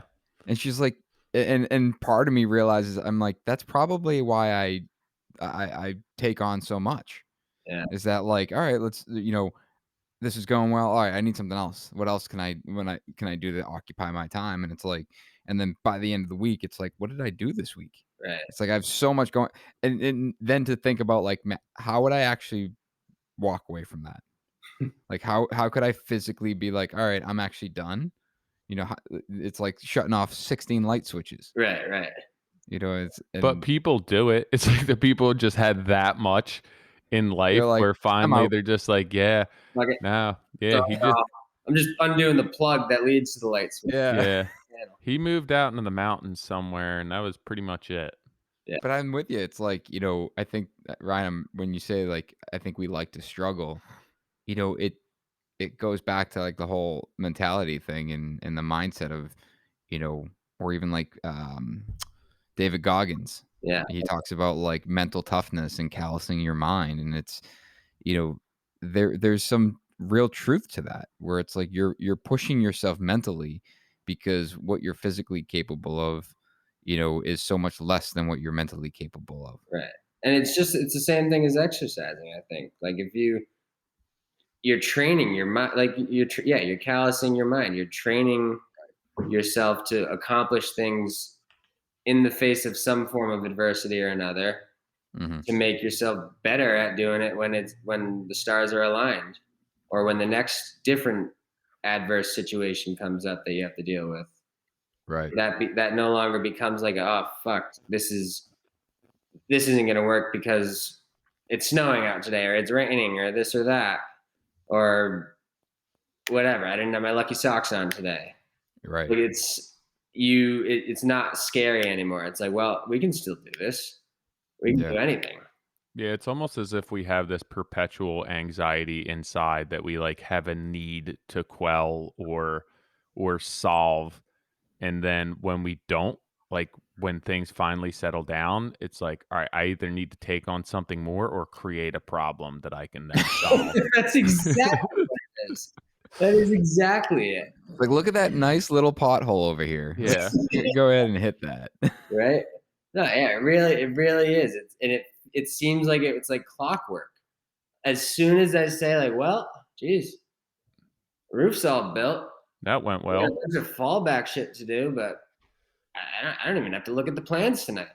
What do I what do you do? And Right. then the next day it's like starter goes in the van or something like that. Like there's always something that fills the void. I It's think like it's like Nick getting when you hurt. go Yeah. ahead. No, I think it's like getting hurt where it's like, you're laying there and like say you hurt your hand and your hand's throbbing. And then you sit there and think like, if my hand wasn't throbbing, would I just not have any pain anywhere? Yeah. And it's Right. like, no, like right now I'm sitting here, I'm like, all right, my back is kind of uncomfortable. It's like you're like Really if getting out. if there's always an issue somewhere. Right. It's having one that's more pressing that way you Exactly. feel the other It one. Ryan, you don't know about that. Maybe you will in the future. But Nick, I think of it like kids. I just like I want to have a night without kids, and I Mm. don't want to deal with kids. I don't want to have these little things just up my ass all the time. And then you plan to have a night where they go to my in-laws or you go out to dinner, and then you just talk about your kids the whole time. Yeah, right. Right? It's What are like they doing? Should all we I wanted to FaceTime do them? is get away. Yeah, Are they I in wanted to get bed? away. I miss them, and then you get home and you're like, oh, you're so annoying.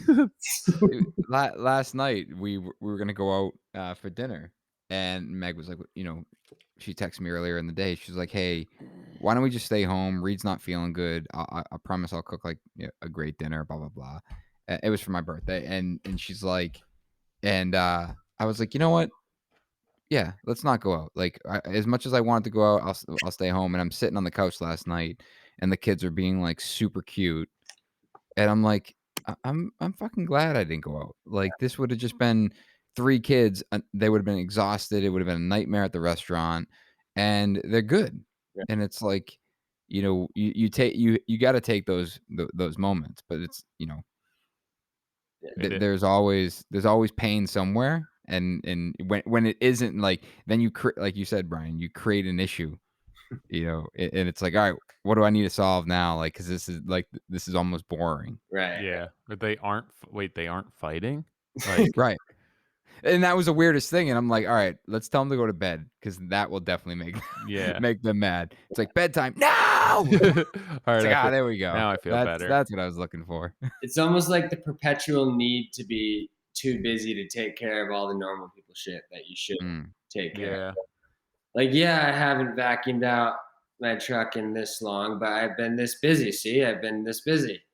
right. And as soon as you run out of excuses, it's like, ah, geez, well, I guess that there's no real good excuse that my laundry isn't folded anymore.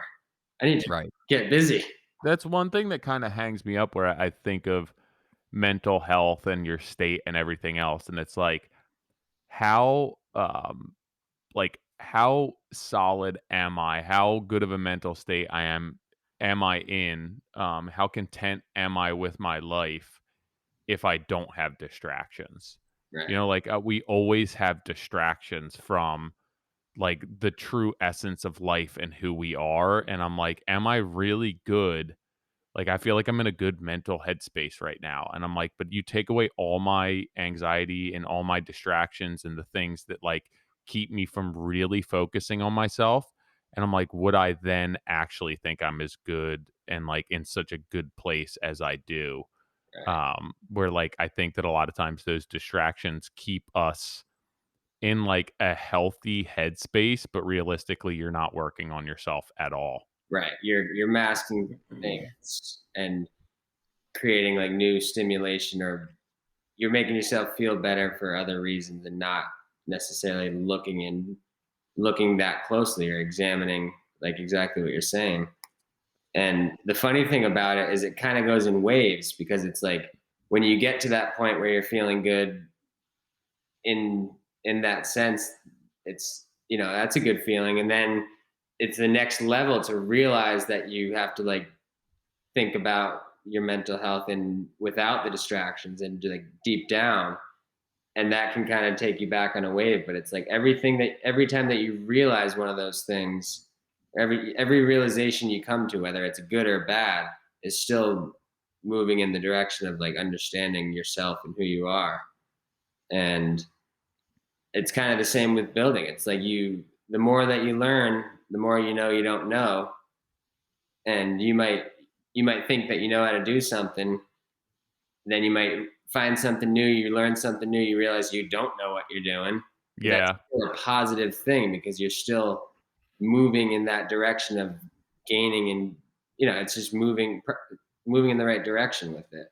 Yeah, I do, and I do it with business, with life and work. It's almost as if, like I said, we're creating problems, but we're almost just looking for distractions so that we don't have to sit down and be like, well, what could I really change in my life? It's like I mean, I even go to take a shit and I'm on my phone because I'm not like I could easily sit in there a couple times a day and be like, what can I do to become the best version of myself? But no, I'm like on my phone looking at people falling while walking and like I'm like it's just a distraction. Like instead of or I'm not responding to emails, but I mean, I guess you need a certain amount of that, but I think that a lot of times in life with our personality types, and there's so many moving parts in our brain, and it's never shutting off, that like we're always looking for those problems we could solve or those distractions to keep us from really like looking inward and being like, at the end of all of this, am I the best version of myself? Did I really put in the work to be who I want to be for myself, for my business and my family? Or did I just put all this bullshit into place to keep me busy that I didn't have to think about it?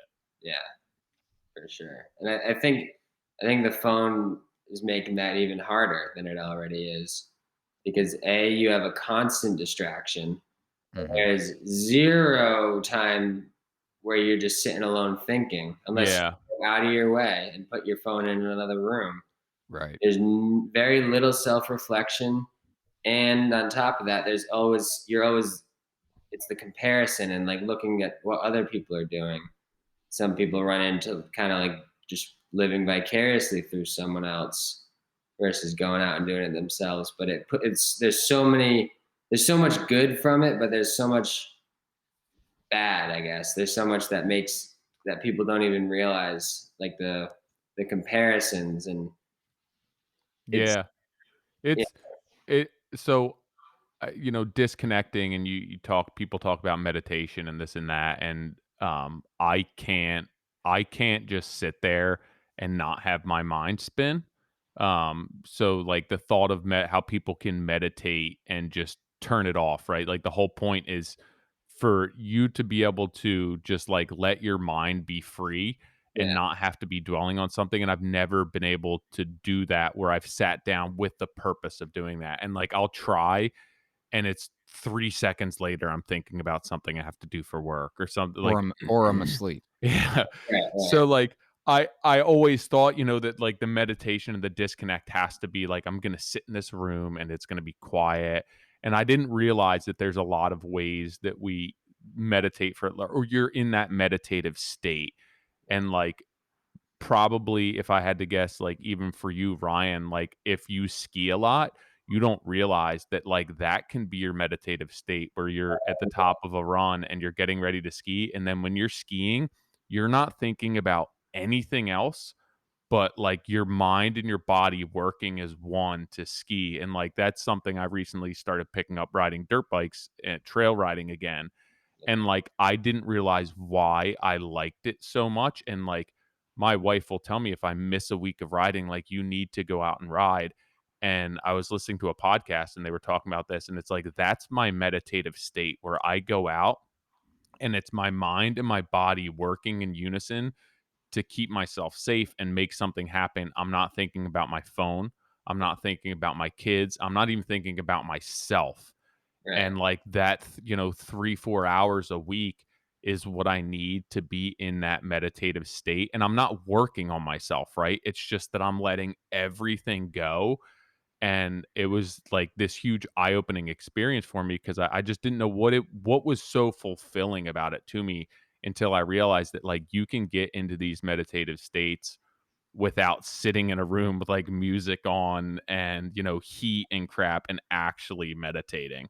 Right. And I 100% agree because that's what skiing is for me. And I don't really, I don't get there until it's like, you know, difficult enough or dangerous enough where you're focusing on, making it down or staying alive.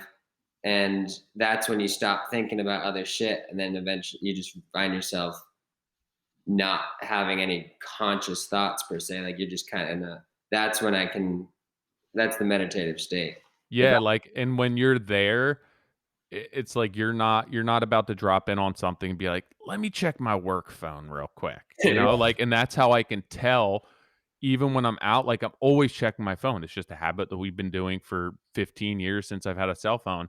And Yeah, it's like when I'm out riding, my wife sometimes will get concerned because I just like it doesn't even come into my head to check right. my phone. And she's like, I'll open it up, be like, "Are you okay? It's longer than I thought."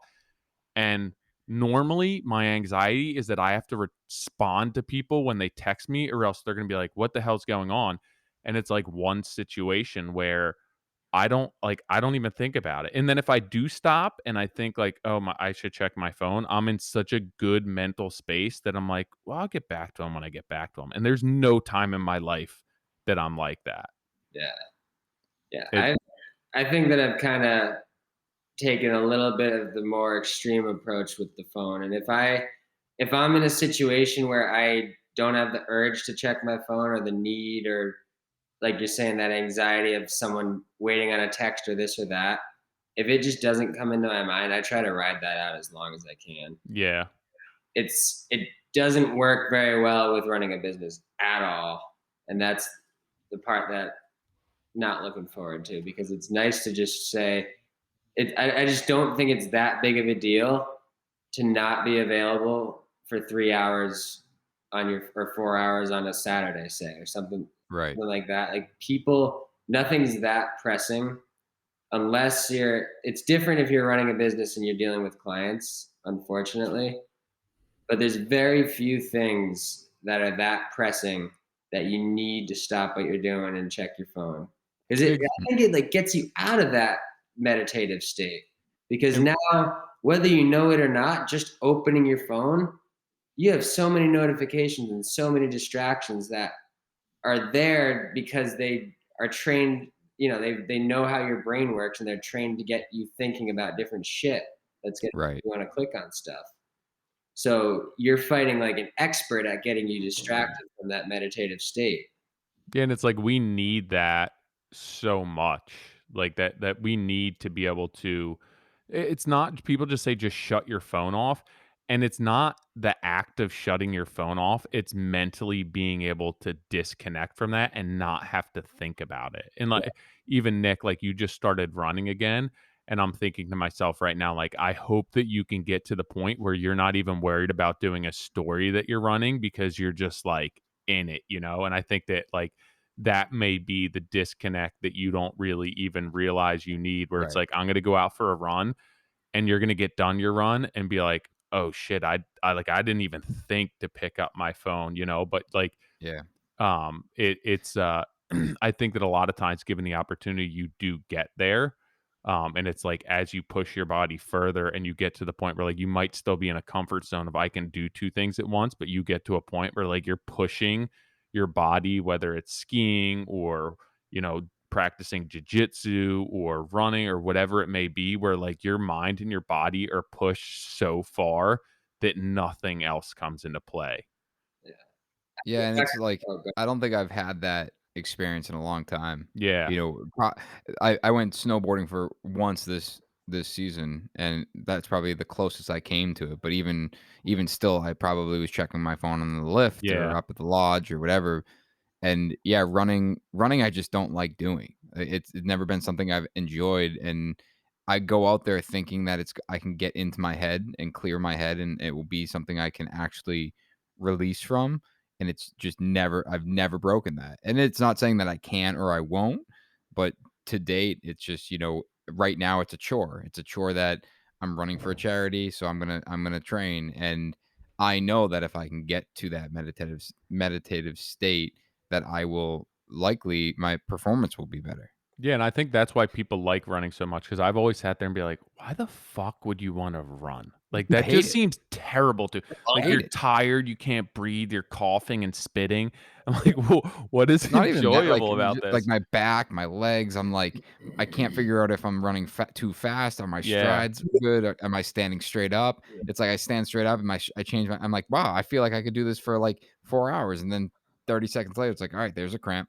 How do I adjust? But I think that the people who, like, really enjoy doing that is because it gets them to that point where, like, they're Totally. not worried about even, like, just not even just business, but, like, personal, we're always looking for, like, that Hmm. engagement with people and with humans, and it's like, you don't even worry about texting your wife back or, like, getting a hold of anyone telling them your timeline because you're just completely disconnected from it, and I'm sure that that's why a lot like, Matt, I'm sure that's probably a place where he can go mentally, and he's Right. just checked out. Yeah. And I think that that's, like, people probably enjoy that where they're pushing their body and their mind past the point where, like, nothing else matters except for I'm gonna come out of this alive. Hmm. Which I think, like, there's people who it's insane to me to think that there's people who can do that by, like, walking up into a room and just, like, sitting there and doing that, and, like, Totally. I have to put myself in a position where I'm, like, very close to dying to be able to be like, I'm just gonna sustain right now." Like, I'm gonna work on not dying, and then I could ignore everything else in my life and shut back. my brain off. Yeah, we had a client, they wanted like actually multiple that they wanted to build meditation rooms. Yeah. And I remember when it was designed to be private, and I was like, "You know what? I'm gonna try this shit out." Yeah. So I remember waking up early and just sitting like on the floor, just like, all right, let me just see if I can get to that state.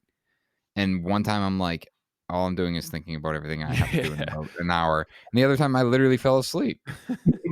And I was like, I just don't like I don't know how do I actually get there? It is. And It's tricky shit. I I can't do it, but there's people do it, and it's. They say it's like if you need to let all of the things, all of the thoughts that come into your head. When I had been trying to do, I tried for put quite a bit of effort into it, and I would like try to tell myself like, no, don't think that, mm, because you're supposed to be clearing your mind, not having things come in. But they say if you just let those thoughts kind of like take their course, you don't necessarily need to like be answering yourself, Yeah. but just let yourself kind of run through all those questions and things, and eventually, I guess you either fall asleep or you meditate. mm. Yeah, but, like, even telling yourself, "Don't think that," is not, like, what you're supposed to be doing with meditating. Exactly. Where it's And just sick that, like, people can legit just be like, "Yo, I'm gonna go meditate for 20 minutes," and I'm like, "No, I need to have a near-death experience to be able to prioritize my life." It's like when you get a massage. It's like, right. people are like, "Oh, is it how do you feel?" I'm like, "I feel like someone rubbed my back for an hour." Yeah, I don't I Like like, "You're not Oh, feeling relaxed?" I'm like, amazing. yeah. It's like I feel so rejuvenated. I'm like, I mean, no, I literally feel like someone rubbed my back for an hour. I smell like shea butter, Yeah. and it's like it's like, yeah, I And now laid I face. wanna leave to go get done the shit that I just thought I had to do for the past Yeah, it's like, hour. and And last whose time. face was on this little circle thing last time anyway? Exactly. But it's like I took my wife for her birthday a couple months ago, and I came out and she's like, I'm like, "How do you feel?" She's like, "Great." She's like, "How do you feel?" I'm like, "Well, I fell asleep." Like, Did you out do a cold. massage? Totally fell asleep. Nice. Like, completely. And then I but that's it. Like, I was like, I'm trying to relax, and me relaxing is like, it takes me I can sleep anywhere. Yeah. Like, I can drink a coffee, sit in this chair, close my eyes, and I'll be asleep. I think I have a video of you sleeping while eating pizza.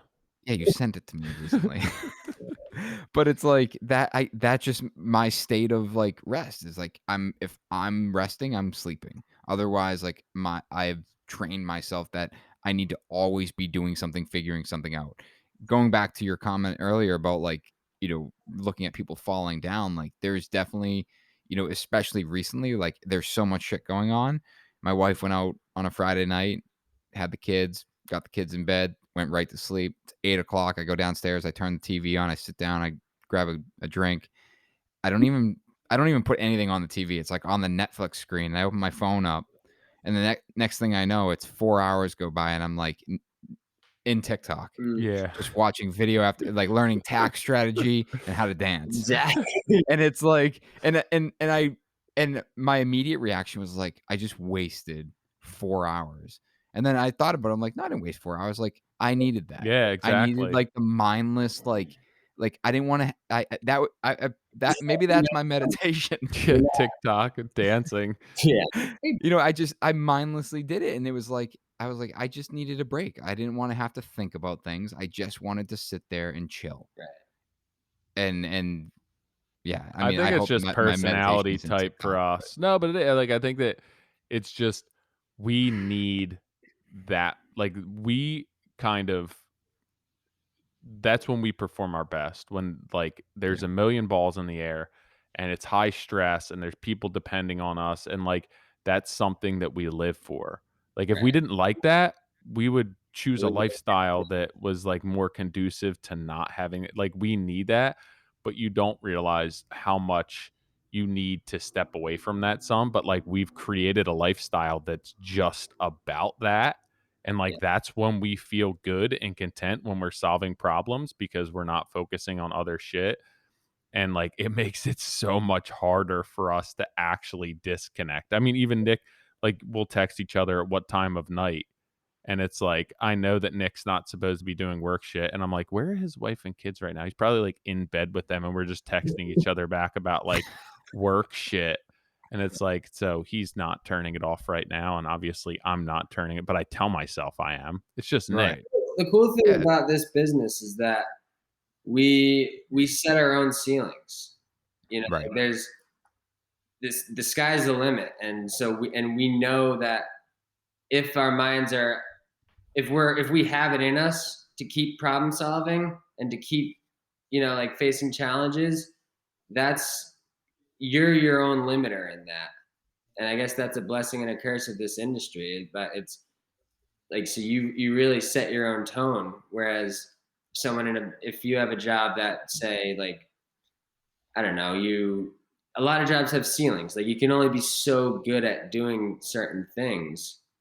But I think that we just have there's so many areas that you can continually grow and get better, and the building side and the dealing with customer side, like all of it, it's just exponential. And so it's almost like you have to tell the back of your mind knows that by relaxing, you're not getting better, and you're not, even though you are, like, that's what you tell yourself. That's the thought that it's like you're trying to overcome. It's like, I could be doing something to get better right now, but it's reminding yourself that mental health is important, and like relaxing and resetting is crucial because you can only get so far without doing that. Yeah, I mean, r if you think even at why you started your business or why you work for the company that you do, it's typically because you wanted more than what was offering, prior to that. Where I started my business because I wanted to be doing a level of quality and a standard that I couldn't find anywhere else. Right. And I think that like there are ceilings, um, within every job. And I think that oftentimes it's hard to find them working for somebody else because you are an expense to that person. Like I can only pay them so many hours. How many hours are they willing to put in? We only need this much. We don't need you to perform at that level. It's not like it's not financially feasible. But we end up starting our own thing because it's like I want to perform at that level at no matter what cost. I want to do that. And we end up setting our own ceiling or not setting a ceiling where it's like we could just keep going wherever we want to. But you find that's hard to do working for someone because eventually they're just going to be like, this is not an equitable investment. Like you're at the point of no return here. For sure. And one Yeah, other look, thing that I wanted to hit before we got too far away with it was when you had mentioned when Nick was running, like doing it without posting it on the stories. And the Instagram stories are something that I have gone back and forth over a lot with myself because like I enjoy sharing what I'm doing and I find a sense of accountability from it, whether anyone else even gives a fuck. right. Like I have put it out there and I'm holding myself accountable if nothing else. And it's like it's consistency things, like being able to, I don't know, like say posting a story when you show up to work every day for consistency, or like showing what time you started and finished something, or just general progressions. But it's so easy to get into like the fuck. Everyone on Instagram is gonna think I'm a fucking idiot because we didn't finish the roof today. Shit, we got. God damn it! You know, it can affect you. Right. Like you're creating this image, and as much as you want it to just be a true image of who you are and what you're doing, you're not posting every video of yourself with a sawzall because it's not good for business. Like the point of it is to post the good shit and like share your stuff. And it's nice to be engaged and like have friendly competition and see what other guys can do, but it's very, very easy to get caught up in all of it and start comparing yourself. Right. And like I see a lot this, you were talking about the Framers and Breed crew. Like I talked to a lot of those guys and I see a lot of what they do, and I try to I compare myself to it or my crew to it, and it's easy to forget that A, I'm working with a young crew. B, I'm young and don't really know what I'm doing. This guy's been doing it for however long. And C, I don't know what his quality requirements are. They're probably a lot lower than ours because if my trim guy doesn't like something, he's going to show me and tell me, and I'm going to fix it for him. So we have certain tolerances for ourselves, and it's every situation is different, and it's important to be comfortable with yourself and what you're doing. And I think that scares a lot of people away from sharing on the stories. So I don't know. I don't know what the right thing is because Well, I think you're right. Like, I like that mindset, the accountability, and if it's not social media, it will be something else that we're comparing to, right, whether it was TV or like an article we read in a magazine. yeah, You know, that accountability, yeah, that's a big part of why we share so much too. Whether it's from the personal side of running, or because I know I got to train, and I want people to call me out, like, "Oh, you didn't run this weekend." right, But and then on the professional side of like, hey, like I'm gonna share enough where, if I screw something up or if I do something wrong, I've had vendors and people call me up, be like, hey, that's wrong. Like you can't like that, you can't use that product in that manner. right. Like I love that Me, because it's like, hey, me, I that means I missed something and I need to learn from this. Where it's like if I covered it up, it would have just been another cover up and I would have never learned from it. My team wouldn't have learned from it. Maybe it comes back and bites me in the ass and as a warranty issue later on. Like there is that side of it. And yeah, I mean, I think with anything, it's just in moderation in the sense of like how you know, how it impacts you from a mental Right. standpoint, where it's like if it is affecting you mentally, especially negatively, like yeah, that's a serious issue, and like you got to figure out like how do you work through that and realize that not everything is going to be good that comes out of anything, like, or everything's going to have a good and bad. And if you can, utilize something like stories for the good, we've all seen the the power of that, and it's been great. Yeah. That's really how I learned how to weld. It's funny you said that about the warranty issues. Is I had like a basic idea of how it was supposed to happen, but I was brutal when I started, and I would just I'd post these stories of my shitty ass welds, and lo and behold, you got thinking like this is just a total friggin' uh, this is just nothing. Like my advice to myself would have been, yeah, no, grind it out and just go like hire someone. But there were guys that would say that really knew what they were doing. That's like, no, you need to put your volts higher, and you need to put your wire speed higher, and you need to do this or that. And they could someone is gonna. I've learned so much from about welding and about like diesel mechanics. Not that I learned out of necessity in Utah, but Mm. it's just like posting things that I don't know and openly saying like, "Hey, does anyone know how to do this?" I get Right. a lot. I learn a lot from people just saying like, "Hey, you shouldn't be doing this like that," or Right. "This is how this would. You'd be doing a lot better if it was like this or this, it's whatever." it's powerful when you have some vulnerability, Right, to what you're delivering as your message, where it's like, listen, I don't know everything, and I'd love to have someone tell me how to do this. right, right, And I think you're right. I think a lot of people are fearful in the sense of like what that does to their character, or their, who they're perceived as a person. right. Yeah, I You mean, know, even as you had said, I think that for the accountability is one thing. You have to steer away from comparing yourself to other people. Um, like there's that quote, "Comparison is the thief of joy," that I always think of, and there's always going to be somebody who's better than you, has more money, better looking, has a more successful company, a bigger house. It takes away, it takes away all joy from what you're doing and where you are in life. That it's a mindset that you just have to constantly remind yourself, like, I can't compare myself to anyone else because they're at the point in their life based on a unique set of circumstances and conditions that I can never replicate. So like wanting to be on their level is an impossibility, whether it's above you, below you. Like you can get to whatever level you want to, but like they went through an entire lifetime of decisions to get where they are. So it's just not a fair compare. It's not apples to apples no matter what you think.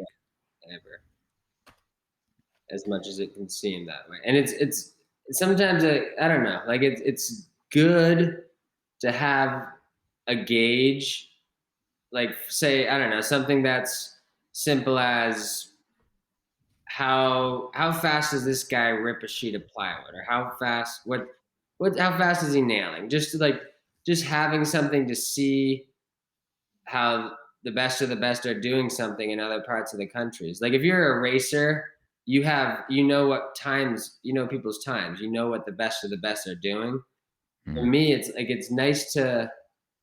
I didn't realize how good people were at building until I was on Instagram, and until you see someone that's like next level doing something, you never even consider doing it at that, like in that, as efficiently or as well as they're doing it. You Yeah, know, but there's also a big difference between using that as kind of a benchmark to elevate yourself that's and all. then beating yourself up because you aren't there. Right, right. And like Exactly. that's what you have to be careful of, where it's like, yeah, I'm going to look at what these people are doing and try and chase them down, but to then see what those people are doing and say, well, why aren't I here? I should be like, and that's just damaging to yourself. Right. Very good. So you're it's a right. fine line too. Mm-hmm. One I've ridden, I think. What were you gonna say, Nick? No, I was gonna say, obviously wrapping up here, but wanted to kind of end our conversation about like what, coming back to Rhode Island, jumping back on board with your dad, helping build that business and the second framing crew, you know, what's your goal? Like, how do you see the next 10 years, or even longer, unfolding for you? I see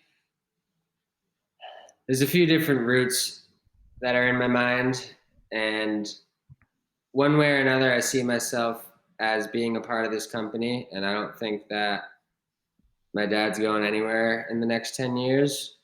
Mhm. But I see myself. I think I have 5 more years before it's time to hang up the bags, or at least for the most part.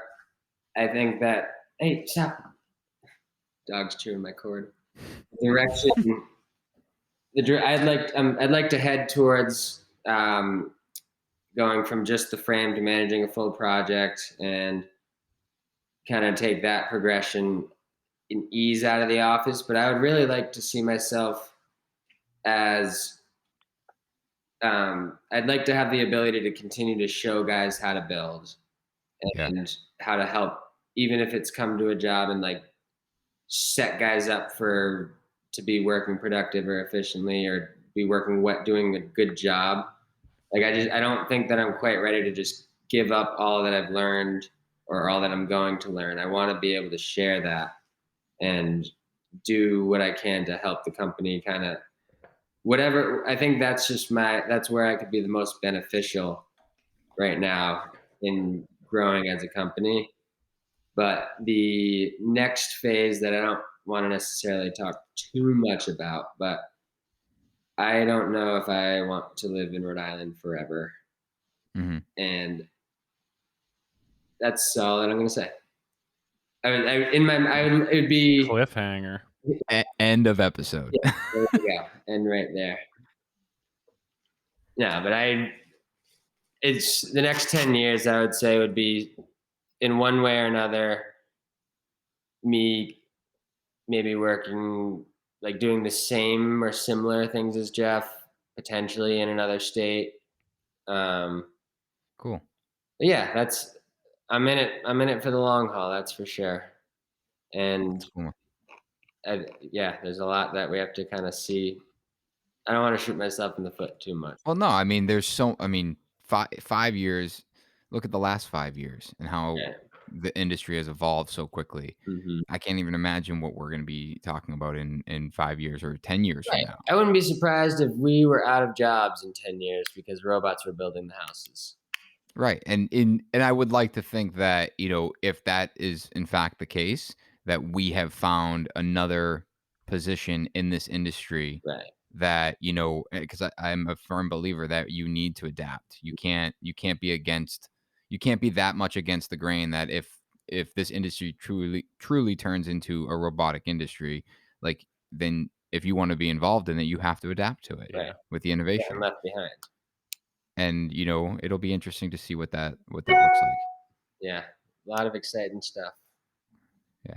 Ryan, I appreciate you being on, man. Yeah, I'm glad. Shit, it's 2 hours already. I'm glad I came on. I feel like there's so much more we can still talk about, but I appreciate it, and that was really awesome. It was nice talking to you guys. Yeah, for Likewise, sure. man. Thanks for taking the time. Yeah, I know Nick screwed it up last time.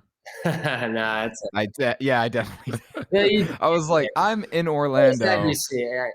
I brought my podcast equipment and I was like, I'm gonna try to do a podcast. And Doug's like, we don't even have time to get back to the room. I'm like, Yeah, I was texting Nick. I shit." was like, "Yo, are you good?" And then like an hour and a half later, he's like, "No, obviously not." Yeah, like at 3:30. Shit.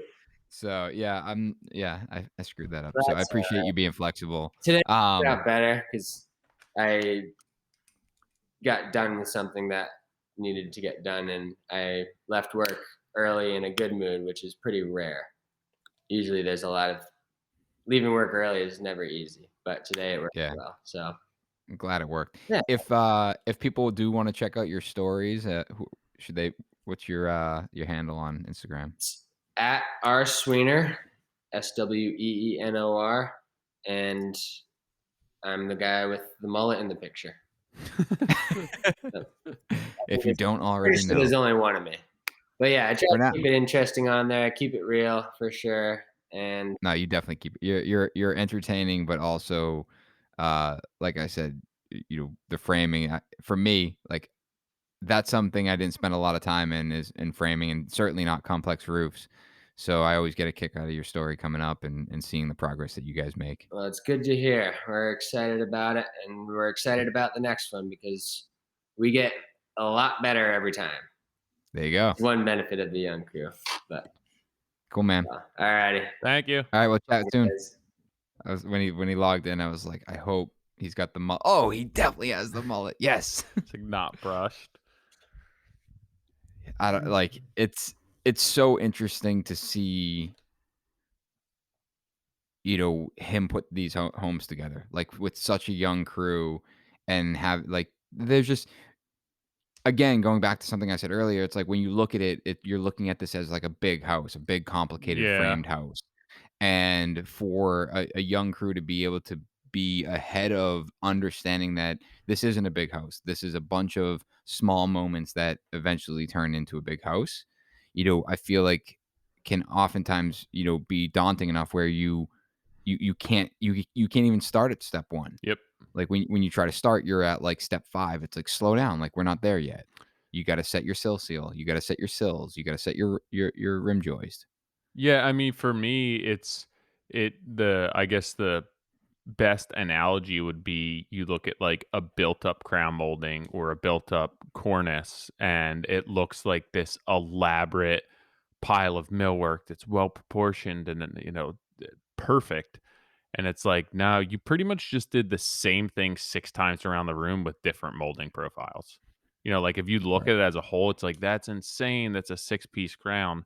And then it's like after the first like the first trip around the room, I'm like, all right, I'm bored. I got to do this 5 more times with different profiles. And it's not that much different. It's just taking one step at a time, and not biting off more than you can chew and watching things come together. And that's not discrediting roof framing, which I cannot do. No. But it's just you have to have the mindset where it's like we're going to start picking this off one thing at a time rather than, hey, I have this mountain of a home in front of me. Dude, it's, what, like, again, not a runner, don't enjoy it, but it's the same thing with running. For me, when I run, I look at things like way ahead. I'm like, all right, I'm just gonna get to that stop Yeah. sign. And when I get to that stop sign, it's like, all right, I'm just gonna get to that corner. It's like, all right, I'm exhausted. I need to walk a little bit. It's like, all right, but I'm not walking until I get to the top of that hill. Yeah. And it's like when you look at that and you take these little bites, it's like, all right, I'm just, by the time you're It's done, it's like, man, manageable. I just ran 6 miles. But if It's you like were I to like didn't. look, if you were at the start line, right, and you're like, I have to get to that 6 mile endpoint, you'd be like, no way, it's not going to happen. Right. Right. Just makes things more manageable. Totally. Sweet. Well, that was a good podcast. Yeah, it was. All right, guys. Well, appreciate everyone's reviews on iTunes. If you haven't left us a review, please do so. Keep us in the #1 spot for our industry. If you guys have any feedback, hit us up on Instagram, _Modern Craftsman. We're happy to dig into it. Next week, we have Joe Christensen from Cardinal Crest, someone I was recently introduced to just a few months ago. Spent some time with him, had the chance to sit with him on a panel down in IBS. He has, and I think Adam Schiffer is actually going to be his partner. His business partner is also going to be on there. Tyler, I don't know if you're familiar with their firm. They have like a crazy amount of work going on. No, I Like, don't. like spec homes, custom homes, commercial side. They are young and they have quite the team behind them. A lot of design build.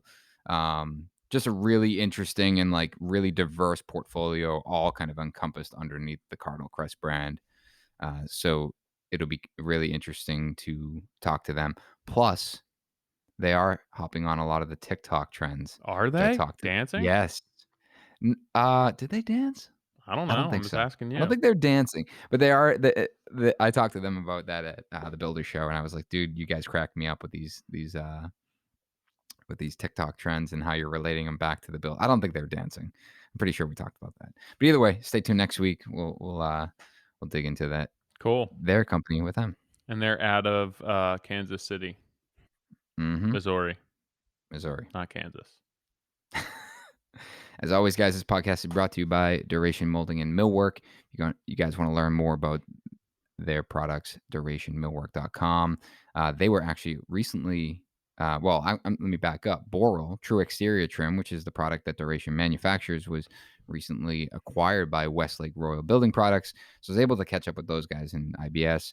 But, one of the biggest questions I had is what that meant for Duration. And it basically means that they have a bigger, more powerful, more horsepower behind getting that True Exterior Trim, which is great for Duration. It seems like a great partnership, and excited to see what that does. I mean, they're already nailing lead times. They haven't had material increases. They're getting custom orders out in 2 weeks, and I'm excited to give that a shot with this upcoming build we have.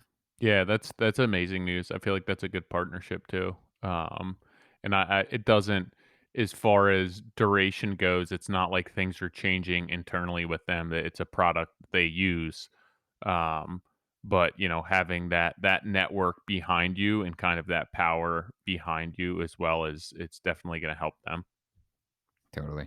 This podcast is also brought to you by Reno Run. You guys know Reno Run. We've talked about it. They actually just launched in a new city. But Did before I they? get to that, yeah, You they got the did. sound bite?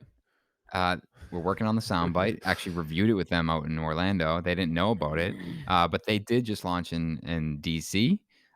They're constantly growing. I got a chance to sit down with them and just talk about what the overall goal with their company is. Just super cool.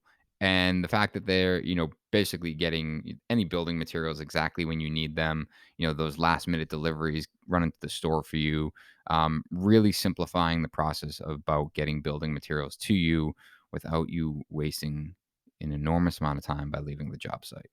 It's crazy, like, looking at everything that they're growing too, like, seeing their equipment they're buying and all that stuff. Nutty. Yeah. It's nutty. It's like, this is legit.